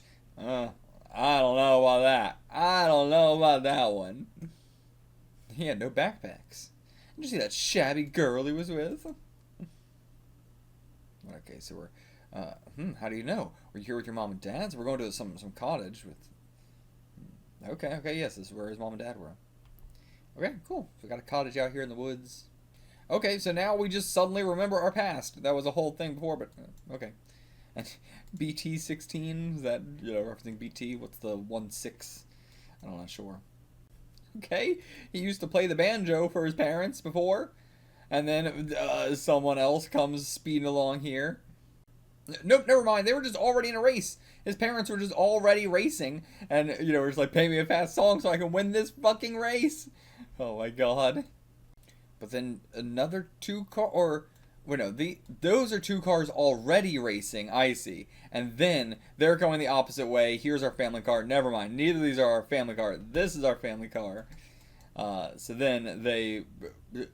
I'm not sure what happens here. We crash, but I'm not sure into what. Okay, I'm not sure what the hell... Like, they obviously crashed, but I'm not sure how they crashed or what they crashed into or what the hell happened here. Like, all that's clear is there was a crash of some kind. So, okay, yeah. Could have saved all three, but they only want the boy, so you're going to kill the two parents and then just raise the boy to be their Baoh. But so if he knows that his parents died, then I guess we're just going to the cottage where they owned, but yeah, never mind. He does not expect them to be there. We're just going to the cottage where they own. That makes sense. Meanwhile, what the hell? Where is this? I guess some other people maybe took over the cottage, if it's been abandoned. But okay, just a very nice married couple here. They seem very sweet. But where are we going with all this? Oh yeah, just seeing them hiding out in the storeroom. Why you pose like this? But yeah, of course they're thinking it's a thief. And oh my god, pulling a gun on us. Yeah. And she's just like, can you even pull the trigger on that gun with those tottering fingers? Don't tease him like that. They're just shouting back and forth at each other. Hey, it's honestly probably helping. But alright, yeah, they're gonna let us stay here. Yeah, come inside, have some dinner. Okay. But yeah, he's very like, well, if they don't have backpacks, then this is what everybody's been saying. Like, if they don't have backpacks, I guess it's not weird. But I would say it'd be weirder if they did a backpack. Not weirder, but like, I kind of understand what he's saying. Like, they're clearly down their luck. They're not here to, like, do anything to us. I see. Reminds him of their son. Okay. Yeah, they have 3 kids. Okay. He's not even asking us why we're here or anything. Honestly, these people are really sweet, Like, this is a whole very calm, nice situation. I don't have a whole lot to say about it, but it's just a nice, sweet situation. And now the villains are showing up. It presses him forward with one thing, but then his hand opens up. He's got all these other tentacle things that come out. And now, what's he gonna do? Interesting design. I like it. I appreciate Araki actually putting in the detail on the faces now. He's got bats flying around him. You see, my hand has been turned into a brainwashing machine. Right now, you're under my hypnotic control. Inside, you have a wall clock? Oh, yeah? Good, there's a boy in the house. When the clock strikes twice, okay, you will shoot the boy in the head with your shotgun. His head must be turned into hamburger. Then shoot and kill the girl and your wife, and then kill yourself. Yes. Damn. Okay. I mean, see, it should work on, it should work on him unless Baoh senses this, or the girl senses this. So, honestly, we have 2 prevention methods. This is actually, I'm taking it back. Never mind, this is stupid. This is so stupid. I mean, there's no good way to do this because of the girl. And they all keep trying to go for Baoh first, but you should be taking out the girl first. But, okay, actually, because she's asleep right now, this will work. So, he does know she's asleep. I didn't think he knew that. But, okay. But, yeah, if he knows that, then it makes sense why he's doing this now. But Baoh will not sense you. You have no murderous intentions. At least not until the clock strikes. Okay. So that's why it won't, like, because it's a brainwashing thing, he's not going to have any murderous intent until the clock strikes twice. And yeah, where's the logs? Logs? Oh, yeah, the logs. I'm tired today. I think I'll clean the gun and go to bed. Okay. So that's why this chapter is shorter. It just cuts off halfway through the chapter and just says, continue to the next one. Okay. Ooh, like this one a lot too. Oh, just has the one blade, but it's already cut off there. Big old knife cut into his arm. Love the purple even more than the blue, honestly. Useless chain. Again, the volume covers look great. This is where Araki really shines with this kind of clothing, this kind of art style. What he's wearing, though, his outfit is so difficult to even understand what he's wearing. And again, I just love the way Araki is, like, he's wearing this glove normally. This glove's, like, slightly off. It's unvelcroed and, like, slightly riding up his hand a little bit. Even all these are a little bit loose on his fingers. That is what Araki does best. Like, this is what I want more of. The subtle little details like that. The weirdness to his cloth. He really is. If I had to boil down what is the number one thing Araki is best at, it is loose clothing. This volume contains Baoh number 5 through 8 in their entirety. No, it doesn't. What the fuck are you talking about? What do you mean? We just read part of the Baoh number 5 in the last one. What are you fucking talking about? Why would you even put that there? There's no reason to put it there, and it's a lie.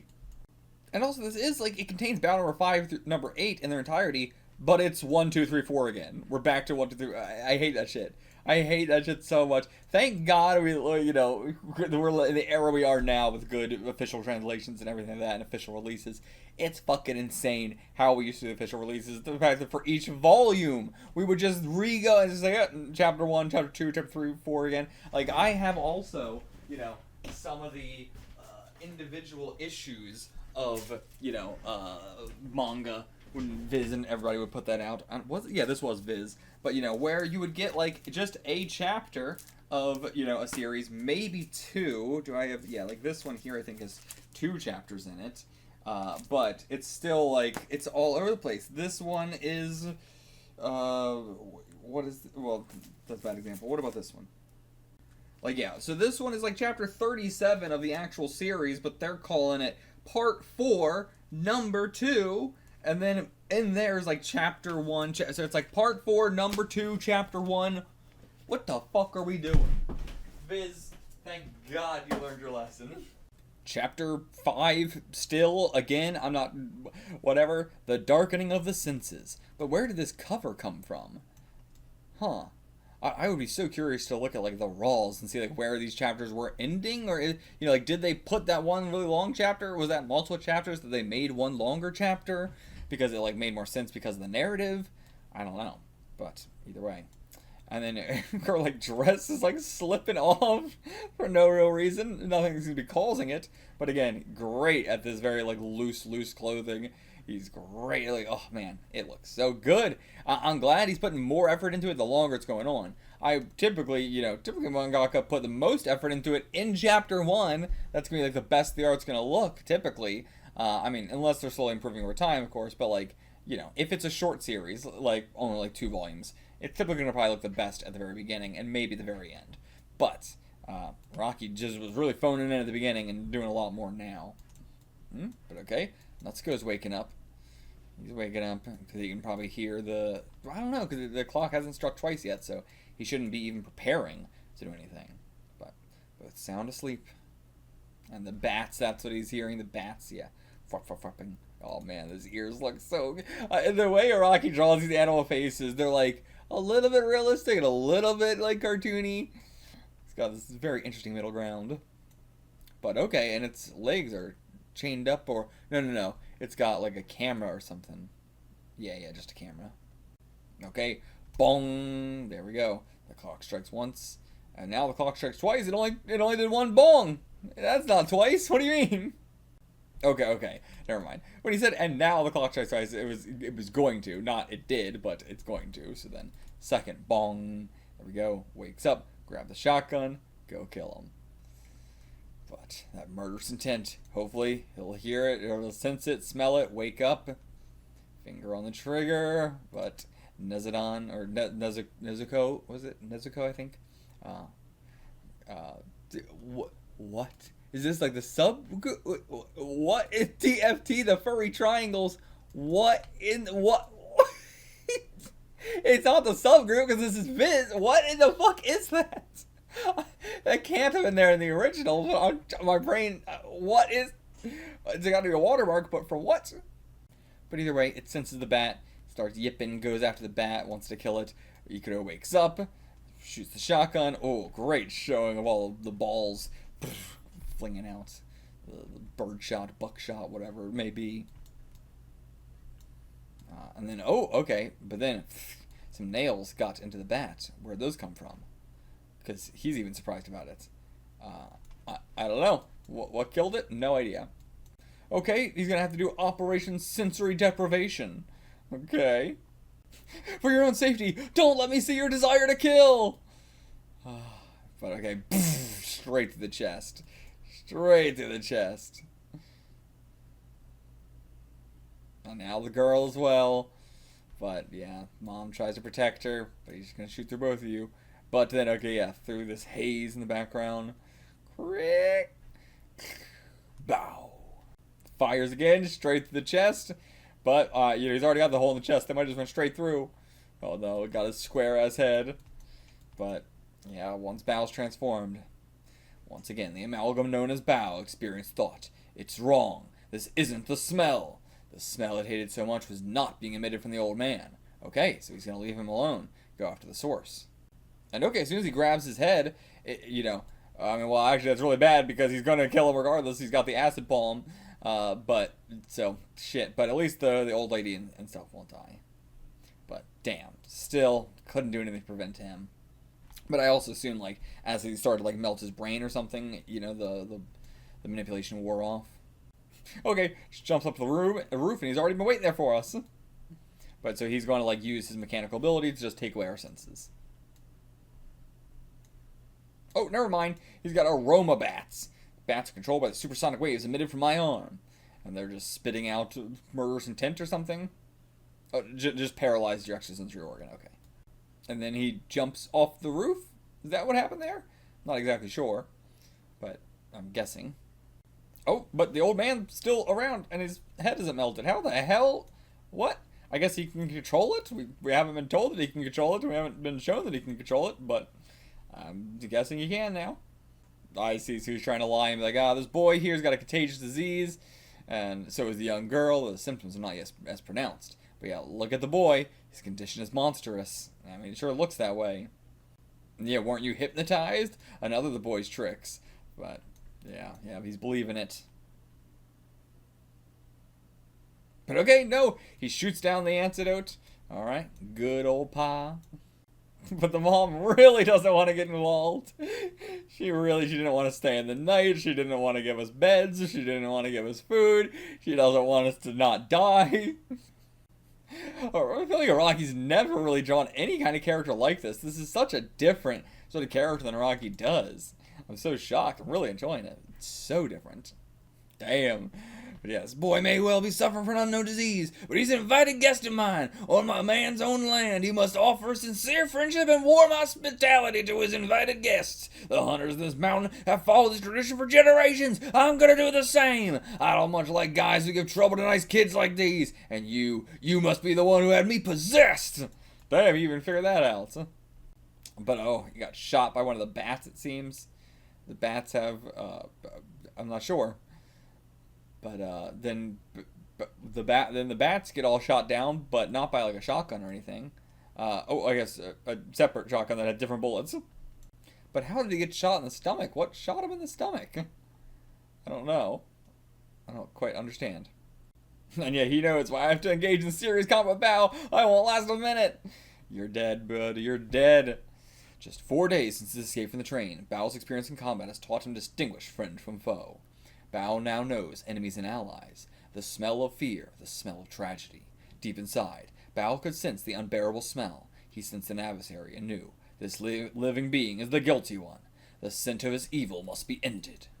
And so, he's gonna rip him apart, melt him. Yeah, rip him apart. Okay. This is the Baoh Skin Saber once more. Okay, you can shoot some bullets from inside his little knuckles, but deflect them all back into him. Now Baoh piercing needles, and then they'll be set on fire, but they cut off his arm, so he can't use that arm anymore. Cut off his head, okay, didn't even, I guess head on fire after he already cut it off. But Baoh still felt danger. The killer's evil smell has not dissipated. He still means us harm. The arm's still active. Oh shit, and he actually is getting back up. Does a whole backflip, lands on a branch, upside down. Oh, he's all a robot. Okay, damn. Okay, no, he's a cyborg. Okay, cyborg, not a robot. But you're much more cybernetic than human. You say over half your body. It looks like a lot more than that. I mean, I guess if it's just your actual skin and stuff, that's still a big part of your body. But okay, he's just gonna come back later. So then he brings out some like parts from his side to help him. Oh, just a paraglider. Okay. But the girl will be mine to keep. He's gonna go try and fly down and grab her. Oh no, with the other hand. I see. Okay, and it did work. He grabbed her, brought her away. Now he's getting away. Damn, I can't believe that worked. Insane scenario. How the hell with this fucking glider and everything? But okay, we're gonna have to face him next time. Yeah, do you have another trick, Baoh? Can you do anything? Can you fly? Okay, they'll be waiting for you, but waiting where? We have no idea where you are. Okay, helicopter to a private island sort of situation, some industrial complex here. Red alert! Send Riku Beach Laboratory. Prepare for full red alert. This is not a drill. All JOJO's personnel, man your battle stations. Meanwhile, there's just some people fishing here. Do they work there, or? Yeah, it's private property. I'm sorry, people have to be moving along. And you have taken out, any pictures you've taken. No pictures, but here's a fuckload of money. An insane amount of money. My god. Holy shit, that's so much money. So the San Rico Laboratory was one of the Judas Group's many front organizations. For the public, it was an institution for medicine for medical and biological research under the safely benevolent direction of a private pharmaceutical company. Its true face, however, lies deep underground. And alright, yep, so he's returned. I am Dordo. Take the girl inside to the Psy Warrior Isolation Chamber. I'm gonna turn her into a psychic warrior. But yeah, plan to go after her, but no idea where they are. But yeah, gonna have to unleash the beast within, destroy their organization, and save Violet. Cool, just work on a motorcycle. Completely different outfit. A real, what if scenario if he didn't be turned into Baoh, I assume. Chapter 6. Advent. What is that going to be in relation to Baoh? And again, chained up with these really weird, different chains. Every chain link is different there. And then whatever padded shit he's got under his shirt. Oh, okay, he did get I guess that's why he saw the motorcycle thing the last thing. He got a motorcycle.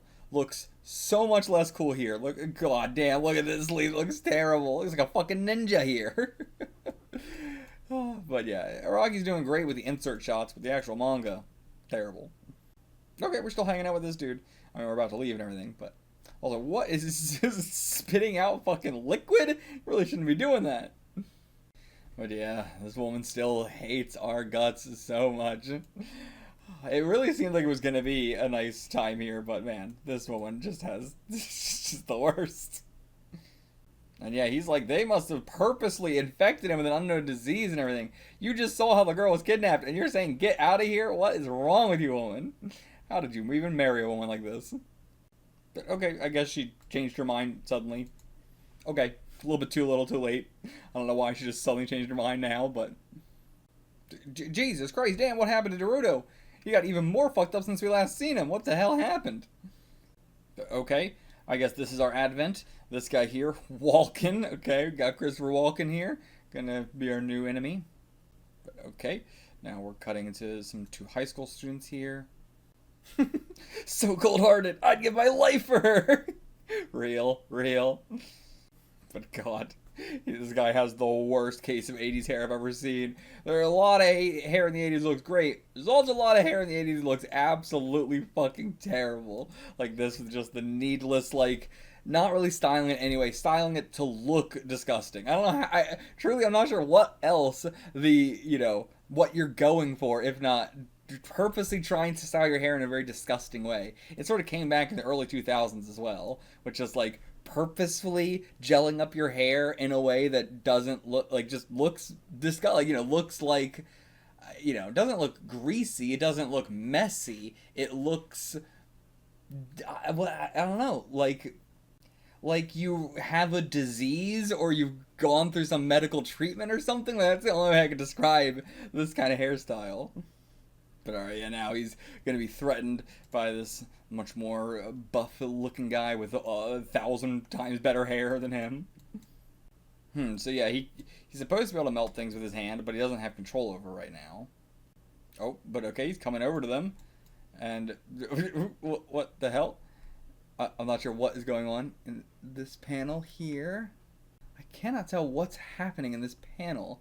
Like, I can see this is her head, of course, but then what is this line here? And, like, these lines here, what is that? I don't know.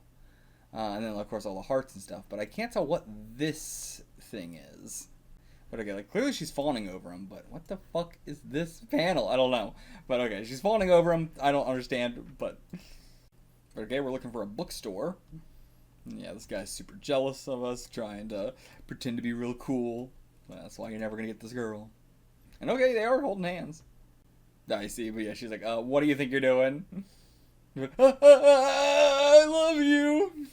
Yeah, let me go, gross. But, oh no, now she gets stuck in the train tracks. But boy, this is a bad scenario to have happened right after rejecting the guy. Real bad.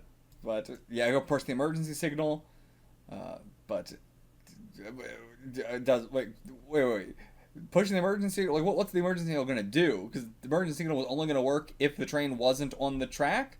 But then if the train wasn't on the track, what's the point of the emergency signal? Like, why would you need to stop it if the train's not going to hit you regardless? Okay, never mind. Nope, had nothing to do. Just a random interjection. Had nothing to do with what we just said. Boy, I'm having a real. This manga's driving me up the wall. But he just leaves. He just leaves. Doesn't even hit the signal. What a terrible, terrible guy. But okay, Baoh will come back around, or Ikudu will come back around. Okay, yeah. So he's got the adrenaline in his veins, but because he's not under attack himself, he can't transform into Baoh. But yeah, are you there just to kill people? This monster within me, come out to save a life. But it don't seem like the train's about to hit him. Okay, okay, I guess it worked. It worked. Oh, the acid palm. Okay, it ended up working. So this is being a monster. Now he's enjoying it. And yep, she's followed for him. Oh, that was the whole chapter? Oh, okay. Damn, what a short chapter. That was like 10 pages. Okay, now chapter 7, The Pulse of Dark Thunder. So everybody at Judas is making fun of Dordo, who is like, I've killed 2,500 people in battle. Holy shit. I was surprised, like, how? You have no combat abilities. And it's not the bats, because the bats aren't him. They said they lent him the bats for this fight. So how has he been killing people?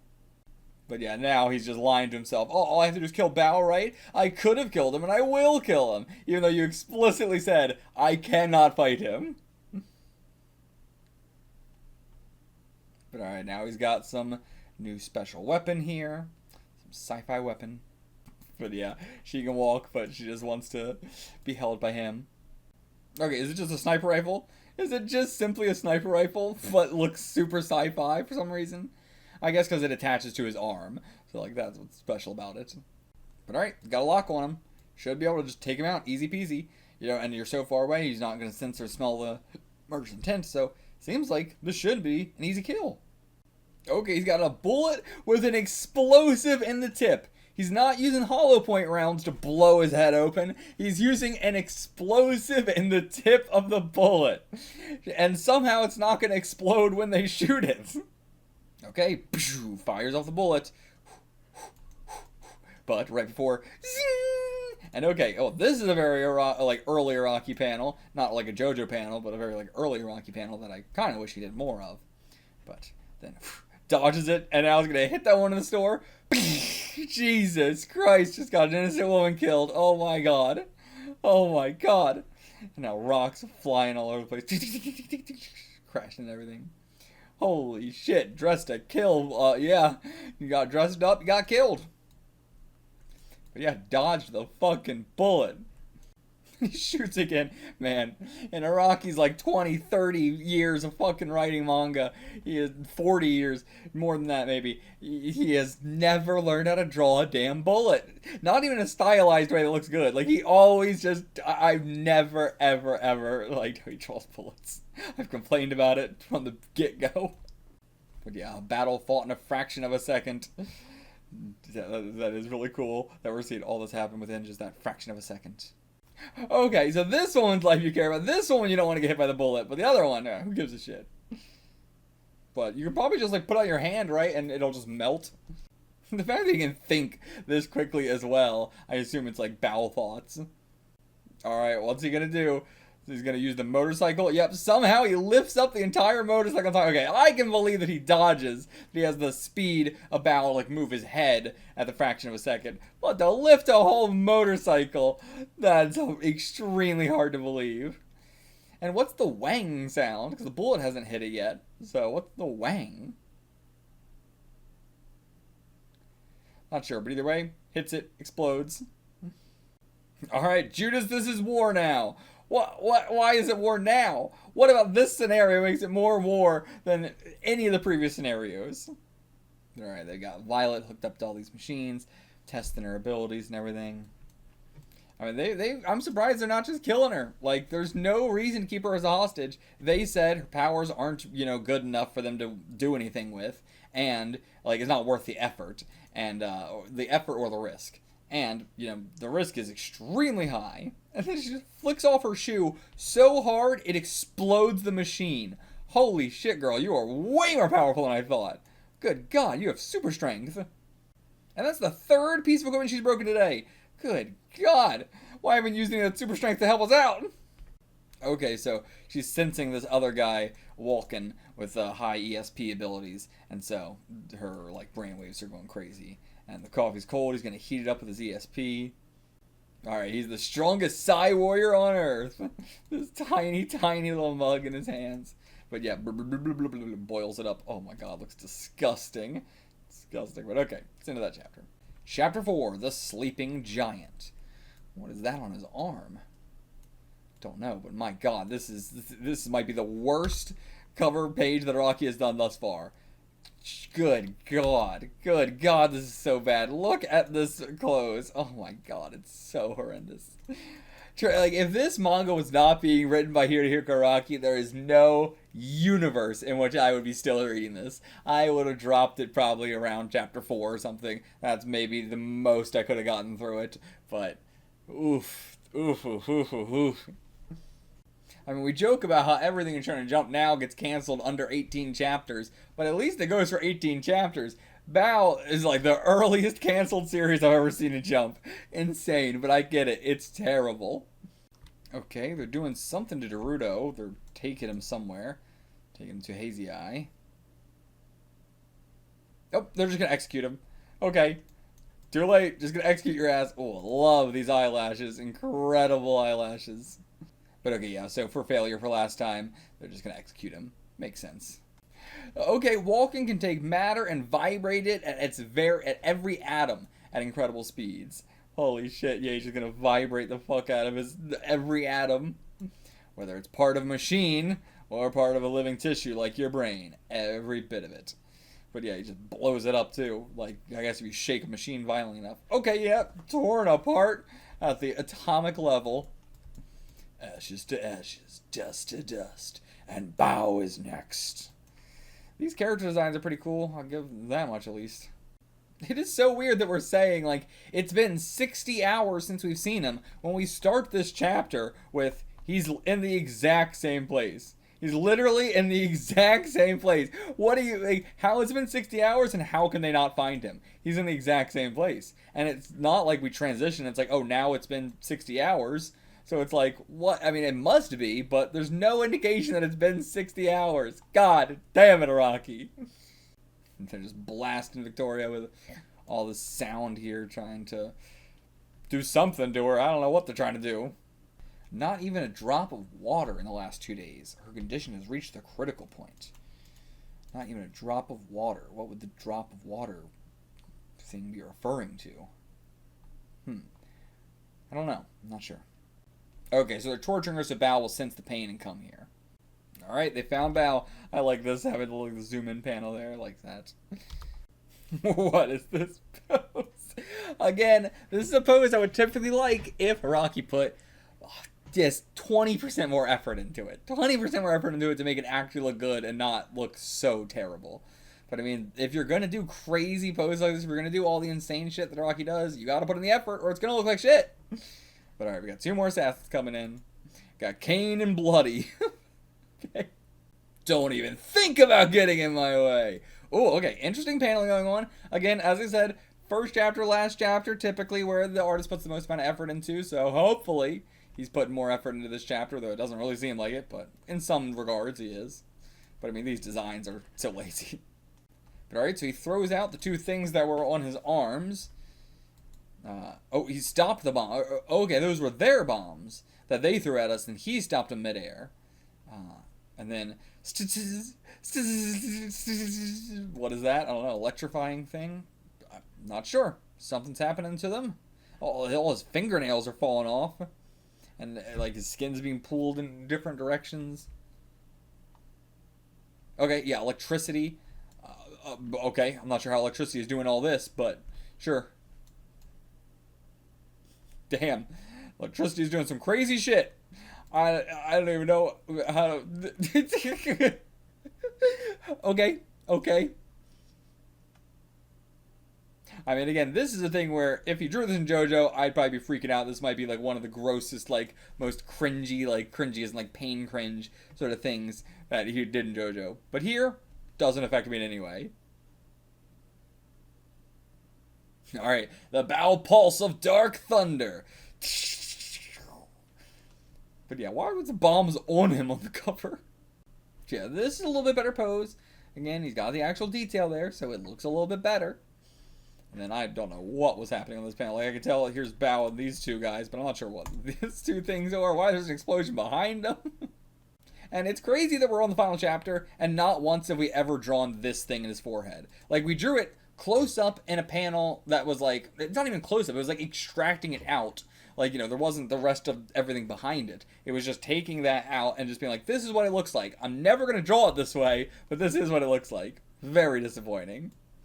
Alright, the final transformation. The muscles and even the nerves of even an ordinary human being make a very weak form of electricity. But what if, like batteries in a series, the muscle cells were linked one by one? A single cell could then wield the power of thousands, even millions of cells. Much the way an electric eel generates current, Baoh's nerves and muscles create electricity. And so then he shoves his hand into the controls to control it. And he just launches him down the elevator shaft. Okay, they got Baoh locked in a room here. Now they're releasing some fluid in. That, okay, just melts the soldiers to pieces. Again, this should really gross me out, but it doesn't do anything to me. But how will it affect Baoh? Okay, it does seem to be working on him. But alright, yeah. He can just Baoh palm his acid his way out of this room. So, not a big deal. Okay, and then they were going to release a giant fucking spider in here. A sap spider as well. Some living organs can be found inside the plants where this liquid comes from. So, okay, this species of spider is one of them. And then he also, like, super evolved it, I assume. But alright, leaps out of the liquid. And Baoh skins Saber. Stabs it in the head, I think. Okay, he missed a vital point. Gonna use its life for your means. In what way? Yeah, 30 minutes have released. Damn, the time in the series is so confusing. But okay, his body was supposed to melt in 5 minutes, but he's been fighting the spider for 30 minutes, and it hasn't melted in any way. Like, not the spider, I'm saying he hasn't melted in any way. Okay, nope, that was not the case. So, after this panel, who knows how long it was, but then after this panel, it's now been 30 minutes. But so they released the doors, or open the doors, you know, see that, oh yeah, Baoh survived. But yeah, and he did it without even killing one of them. But yeah, then from within its egg sac, gonna pop out. Alright, now it's time to face this guy, Walken. Okay, piercing himself to do something. He's just carving a whole line down himself. Also, he's got something on his ear there as well. Okay, just is that like kana or something, or what is it? I don't know. What's he drawing on himself? Walken has never done anything like this before. Walken is the last surviving member of a now perished American Indian tribe, and this is his war paint. The symbol of blood is to show respect towards one opponent, respect through death. So Walken has acknowledged Baoh as a true warrior. Okay, did not realize this man was a Native American. Okay, alright then. Now is your time of dying. Reaches the heavens, Shit swirls around him. The force of molecular wind shoots it at him, but Baoh stops it with his blade. An earthquake just from the effect of that wind, but Baoh redirects it or something. But it manages to do something to his blade. I'm not sure if this is wind, but it's like it's boiling it. Okay, so I guess that wind just boiled anything it touched or melted anything it touched. Not sure what this panel is at all. But yeah, the holy blue. Yeah, boiled the concrete as if it were stew. Baoh piercing needles, but just disintegrates them before they can even touch him. It melts them at the molecular level. Yeah, everything will return to dust whenever it goes near me. Now the wave of molecular earth disintegrates all the atoms on its way to him. But Baoh just gonna leap outside. Oh my god, it got his shoes, but not our feet yet. And then he does it to the wall itself as we try to go through it. Must use pulse. What did he do? Okay, he like closed the wall around our hand here. Okay, so Baoh is stuck, but he uses his saber to cut his own arm off so that way he can get out of the wall. Okay, smart. I mean, he's not going to get it back that quickly, but he's going to have to fight one arm now. But now, Pulse the Dark Thunder, use the electricity on him. And then saber off! He throws the saber at him, slices up his fingers, slices his whole head off, exposing the brain. Okay, no, just got stuck in him. But all right, did he beat him there? Did he kill him? Was that it? That was over pretty quickly. And then just two big old panels of them. His face just becomes all white. Oh, okay. So the Walken just suddenly disappeared behind him. Or maybe not. Maybe I misread that situation because he just ignored him and continued on. He's busting down where Violet is. But now they got a bunch of laser cannons in here. Pointed all at her, actually, not even him. But he's going to leap in after her, take the blows himself. Yep. Take all the laser blows, protect his head. Then the Baoh piercing needles that just pierce all the guns, take them all down, melt them all. But the lasers got her. In the end, she died. Couldn't protect her in the end. But now he's really going to destroy this place for sure. Okay, time has come to play the trump card. Not an easy card to play. In 15 minutes, I'm going to blow up this entire research institute. Okay, that's what it is. But then Baoh in mourning cuts a little thing there on his lip. Okay, drains it into her. He's going to turn her into a Baoh as well. Basically the whole vampire shit from JoJo as well. I mean, from also just vampire stuff in general. But okay, Walken is still alive, and he's not going to let them escape. Not letting them get out of here. Oh, okay, he had headgear that was controlling him. That's what that thing was. But now it's off. Oh, no, it actually kept him, his telekinesis under control. It wasn't, doing anything else. But now his telekinesis just goes crazy on people. Yep, just splits them apart and boils their brain. My god. Now, yeah, that actually was pretty good. I liked this. This was actually creepy. I like that. Baoh, fight, kill, bury. Great typesetting here. I know that exact font, but it's a great one. Great use. But alright, we've saved her life, but she's gonna be a Baoh now as well. Oh, okay. Well, that had to be an insert page. Yeah, that's just an insert page being drawn years later, because this was originally just an ad page. But alright, Walken has arrived again. We're not finished the fight. Still, we're gonna have to take him down. He's got this little ball to escape in, but not letting the others escape with him. Only room for him. Okay, is that what's happening? Okay, there's been a lot going on in these pages here. Not a lot, but Walken came in and he's been doing something. Feel free to pause the video and interpret these pages however you wish, but I had no idea what was going on in these panels. But apparently I'm guessing that he is boiling the ground all the way to these caverns, a kilometer through. But yeah, I guess that's what was happening on these pages, but hard to tell. Alright, he's trying to get Violet to leave without him, but she don't want to do that, and she's probably going to be instrumental in winning this fight here, with her ESP abilities and Baoh. Could be going to be a big changer. Okay, but Baoh's actually got a laser cannon with him, but okay, he'll need a high voltage power supply, but he's got it with his own thunder attack. Yeah, he just stabs it through himself. The Baoh Pulse of Dark Thunder fires it through him, and yeah, like cuts his head in half, it seems. Lasers him off. Yeah, I mean, they really shouldn't have been using him as just laser beams to shoot. They should have been using him as laser beams to cut, and they would have killed Baoh way easier. And Hazy Eye got killed by just falling stalactites. We didn't get to do him in. Sad. Alright, the whole thing explodes now. Will it take Baoh with it? Probably not. And even with all this, it's still, the Judas group never came to the public. Nobody ever found out. And then, within a few months, the incident was forgotten. Epilogue. Violet's a little thinner than before, and has grown 2 centimeters. And her little pet, oh, Nutso, I told you not to lick my face, eating those cockroaches. After the explosion, the little orphan again had nowhere to go, no place to call home. She was left with only fear, and deep sorrow. And yes, she washed on the shore again, but we never found out who that person from Chapter 1 washed on the shore was. That's crazy. That was like our hook for the whole thing. No answer. Like, it can't be her. It can't have been the other girl. So what the fuck was it? But now, her heart is waking once more. But also, I'm not surprised. You know, Araki setting something up and then not following through it on it all.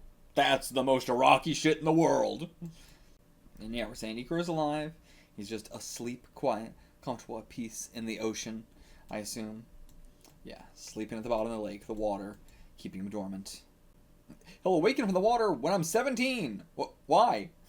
Then we'll meet again. That's my vision. Okay. And okay, yeah, now she's staying with these two. Okay. And seeing her bright, loving smile, the old woman made her own prediction. Violet will find happiness in the future. I guess when she turns 17. But alright, the end. And okay, nothing else, just truly the end. Whew. Awful. So bad. Truly, I would have dropped it so much earlier, and having read the entire thing, truly awful. One of the worst manga I've read. One of the worst manga I've read. It's not, like, bad, as in, like, you know, very rarely do I read a manga and I'm like, this is a negative experience. But it's boring. This manga is boring, and that's what makes manga bad. It's just being boring. But again, I assume the OVA will do this incredible justice. I'm very excited to see the OVA.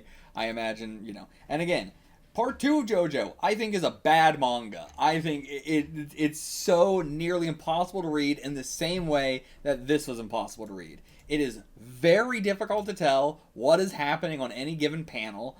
Araki only draws the effects of things, not the cause.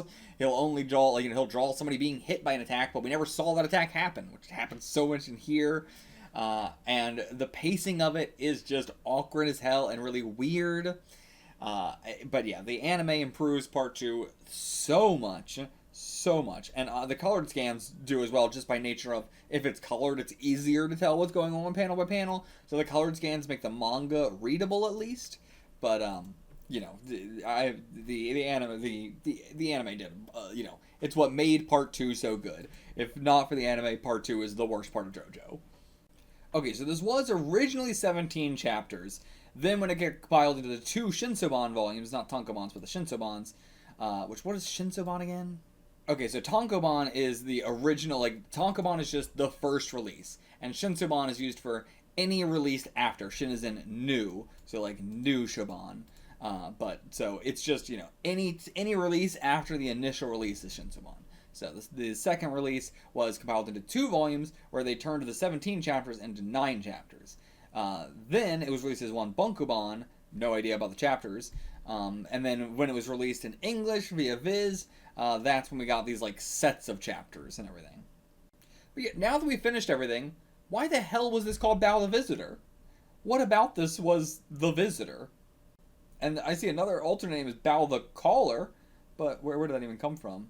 From IMDb. Also, they called it Doris instead of Judas? Doris? What was that? But either way, Baoh the Caller I don't quite understand either. But I can see why Viz went with just Baoh, because what the fuck does Baoh the Visitor even mean? Also, it doesn't say what the original Tankobon was. We just have how it was serialized in Shonen Jump, then the 2 Shinsoban volumes. But if they're Shinsoban volumes, they can't have been the original release, so I don't quite understand. Okay, so did Viz just translate everything incorrectly?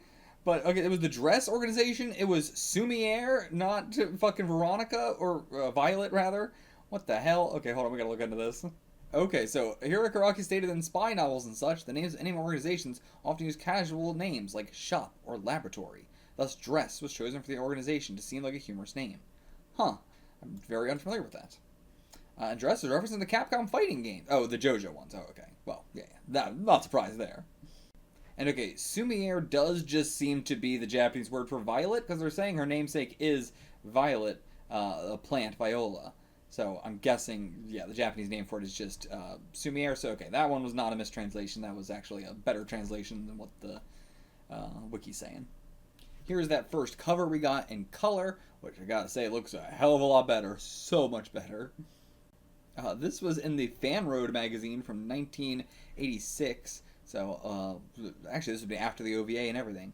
But, ooh, like this a lot. Yeah, this is definitely the Araki style I like a lot more. Way more. Actually putting in so much more effort, so much more creativity. This is Araki. This is my favorite version of Araki. God damn, this looks good. Whew!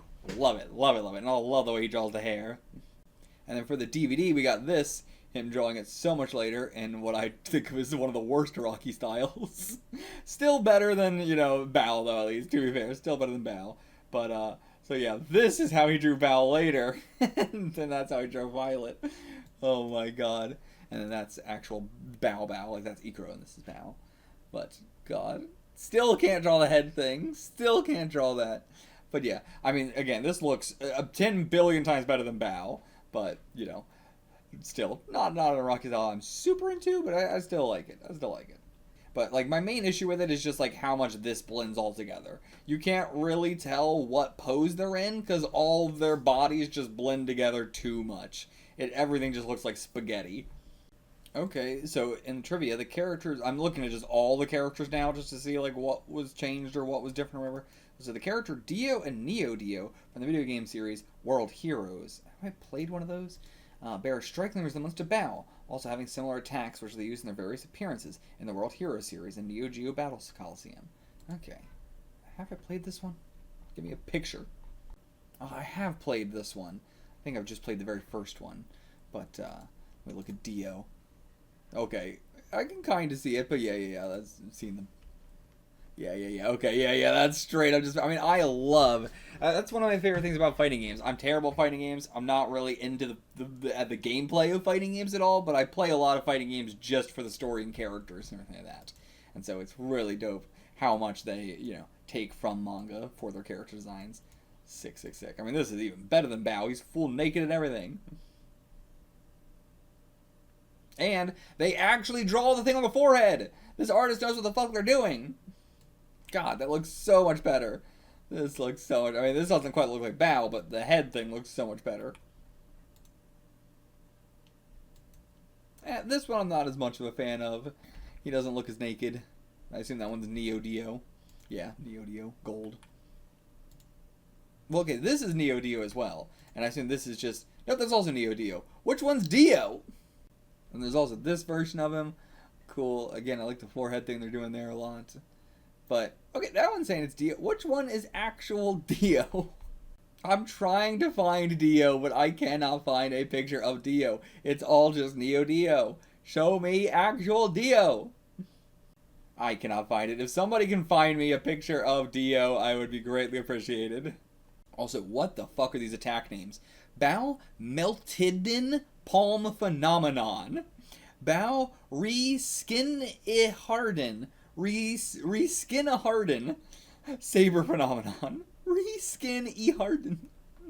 Baoh Shooting Bees Stinger Phenomenon. And these are all in English. Baoh Shootingu Bizu Sutinga Phenomenon. They're all in English. Baoh Break Dark Thunder Phenomenon. What are these fucking attack names? Okay, and then this fucking creature was called Sunny Stefan Nozo. Not at all similar to Notsuo. And then its namesake is Notsuo, Japanese for stray. Okay. But just the Nozo part. Where does Sunny Stefan come in? Where did this... We got a whole... What? This was supposed to be in the manga, but it wasn't in the manga that we read. So yeah, this is the mysterious animal, Sunny Stefanozo. It's female. It can float and fly on the wind like a cotton candy or a dandelion. It has porcupine-like thorns on its knees, used to stab and kill prey. Didn't see that at all. Cute eyes that can become a wait.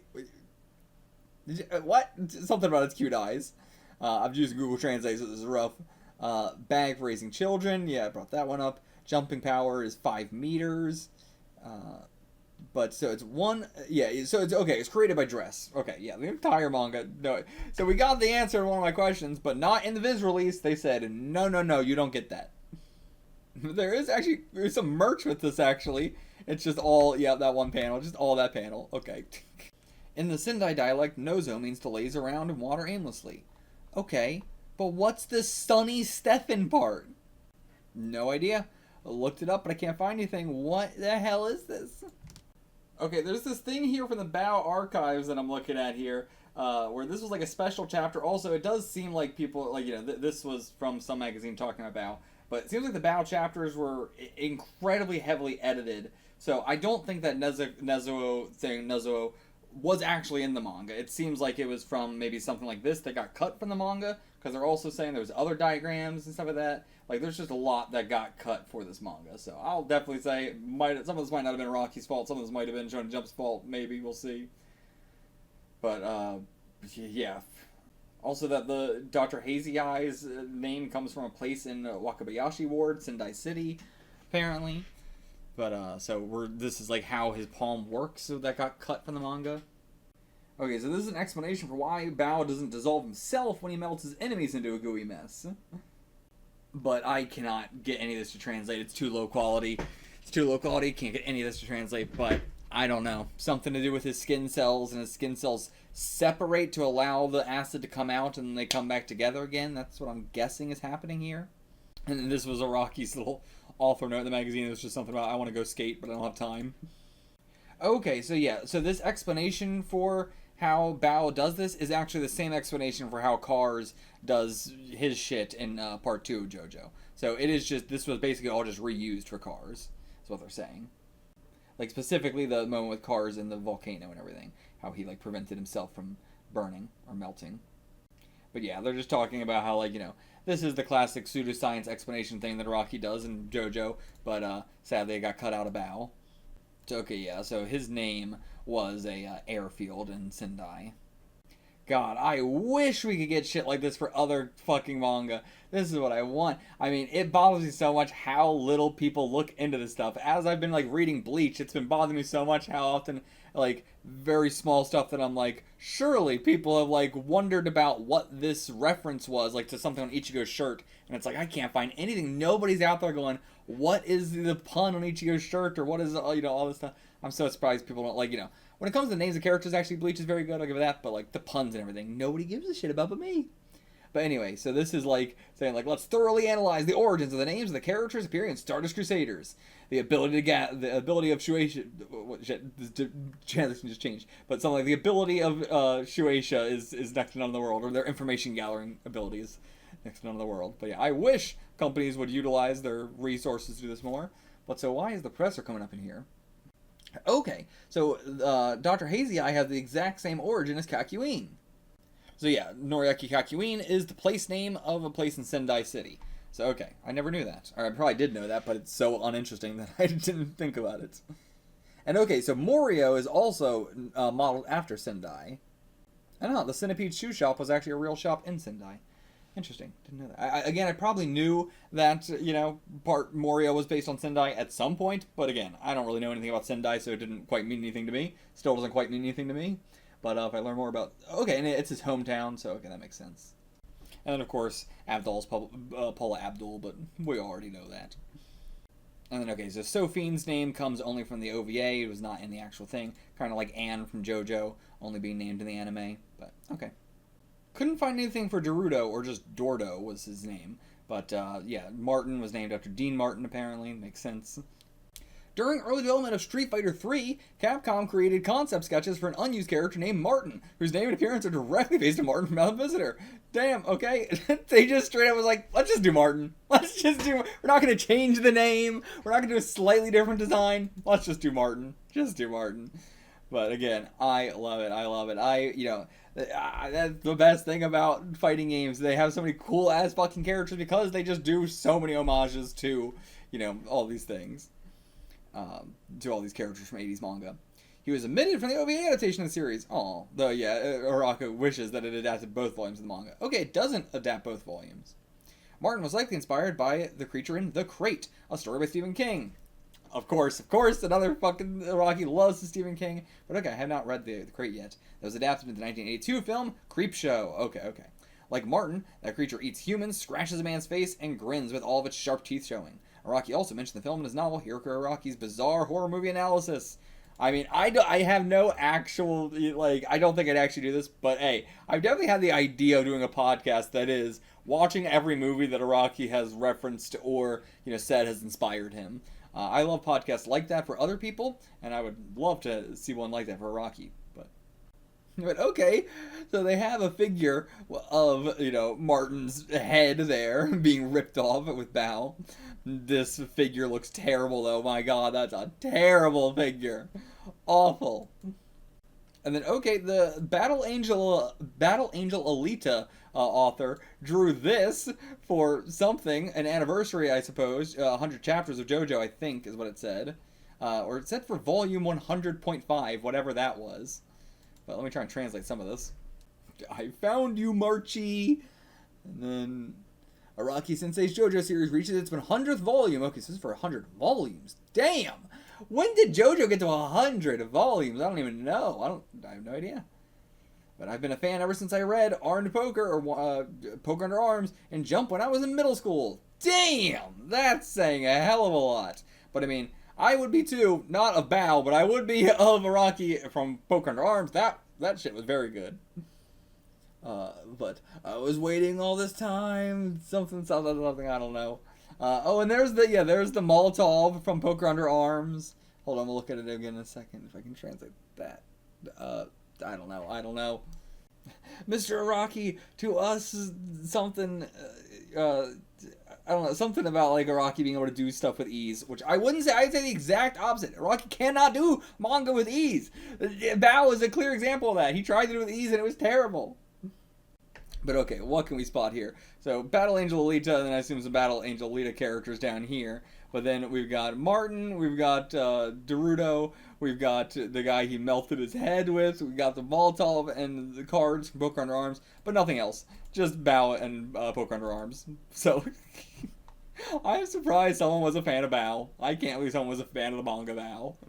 And Battle Angel Alita too, damn, does not make me want to read Battle Angel Alita. I'll say that much. I definitely wanted to before, but now I'm like, I don't know, doesn't seem like you got good taste. Wait, what? Okay, well, of course, Walken was Christopher Walken. That was, of course. But he's based on a painting by Frank Frazetta titled Conan the Adventurer. What the hell? Oh my God, that's so sick. Can I get a better image of it? This is the best one I could find with a link on Reddit, which I fucking hate, because Reddit doesn't actually let you open up the image in another tab. It just puts another fucking Reddit tab. God damn, I fucking hate Reddit so much. But, oh, yeah, fantastic. Doesn't quite look like him at all. But, I can see where he got, the concept from. But, man, Frank Frazetta's art is so fucking good. Never in 1,000 years would I said, oh yeah, Walken's based on fucking Conan. What the hell? I mean, even based on this image, I don't quite see it at all. But, aside from the general shape of the face and hair a little bit, but... And then minor characters, we got the 22nd Man. Why was he called the 22nd Man? I don't remember. Was it said in the series? I don't remember. Then Rokusuke, which was the old man, the pa. This guy was Shirasawa, which they were like, no. Make his name Yuji. Why? What was the point of that? But okay, no real explanation for any of the names. No idea why any of the names were the way they are. And okay, the Skookum tribe was strong or monstrous in their own language. But okay, and lastly, we got some more illustrations here for Ukuro that I didn't go over. Ooh, this one looks nice. I always love my limited color, and he's doing a good job with different even shadings within that original color. But not much to say about it. It looks like his mouth's sewn shut. But yeah, not much to say about it. Still the kind of low quality art from the actual manga itself. Then he got his own playing card here. So low quality on this one. Then just some sketches, making him look way too pretty here. Way too pretty. Far too pretty. Okay, then Baoh on his back here. Oh, awkward angle. Super awkward angle there. But I like the colors. The colors are nice and crisp. This looks like it would have been made for the OVA or something, actually. This doesn't look like it's Araki. But it's hard to tell. He's so happy here. Okay, that was the Fan Road magazine inside illustration. So I guess it was Araki, but looks so much more anime-like line art. And then this is the VHS pamphlet cover art. Ooh, I like this one. Yeah, this is definitely much closer to the art style I really like with Araki. Oh, look at the detail. Look at the detail. Please, Araki, give me more. Give me more. Oh. But yeah, wish we could get more of this. But oh, the face in the background, so good too, with fucking Walken in the background. Oh, great image there. Great image. I love that Araki's drawing shit for the, like DVD, for the VHS and all that. Oh, here's another one. Looks a little bit weird. Looks more like Neo Dio, actually. But alright, this was a postcard illustration.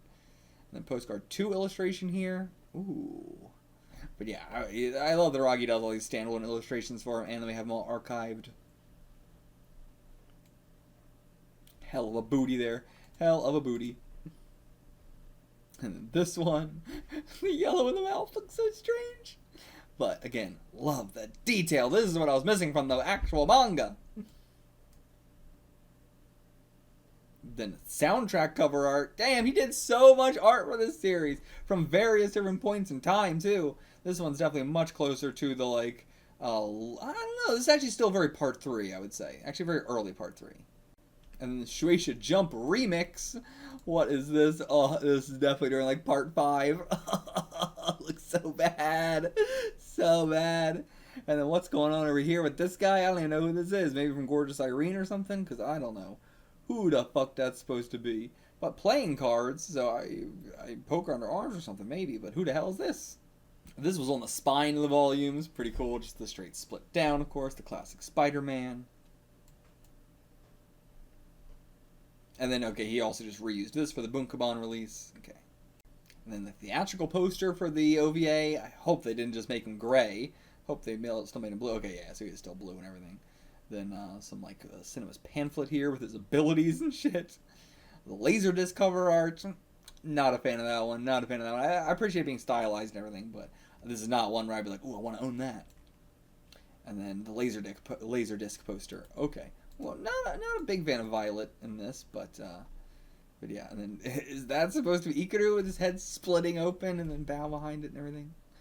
But yeah, everybody else looks great. Not sold on Ikaru or Violet, though. And then that first page in color as well. Again, looks so much better. Really, Araki feels like he should always be in color. And yeah, here's some of the covers we didn't get. Definitely didn't get this one. I don't think we got this one. We got these two, I believe. But we got that one. Yeah, here's the one that they cut as well. This was like the book cover, the dust cover, I assume, for the first volume. Not that interesting, but the Japanese dust covers suck. I want the dust cover to be better than the typical cover, typically, but never the case in Japan. And then, yeah, same one. Okay, then we got some inside illustrations for the volumes. Some nice pieces here. But yeah, definitely more like the actual art from the manga itself. Not as detailed as I want it to be.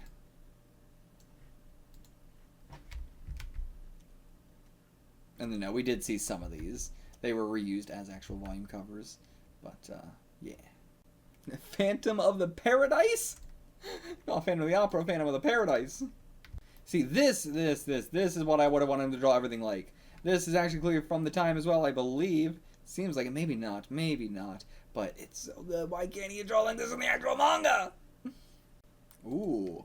And then just swirling ESP energy around Walken, Hazy Eye. They're all dripping in towards him. Oh, really like that one. That one's a great cover there. And then here's some more figures of him. This one's slightly better than the other one we saw, but not by much. Yeah, these aren't great. Those two heavy gauge ones. This one, though, big, not a fan of that one. That looks terrible. Okay, this one's better. Real action heroes. This one looks a little bit better. They're doing the insanely long legs that he had in the manga, too.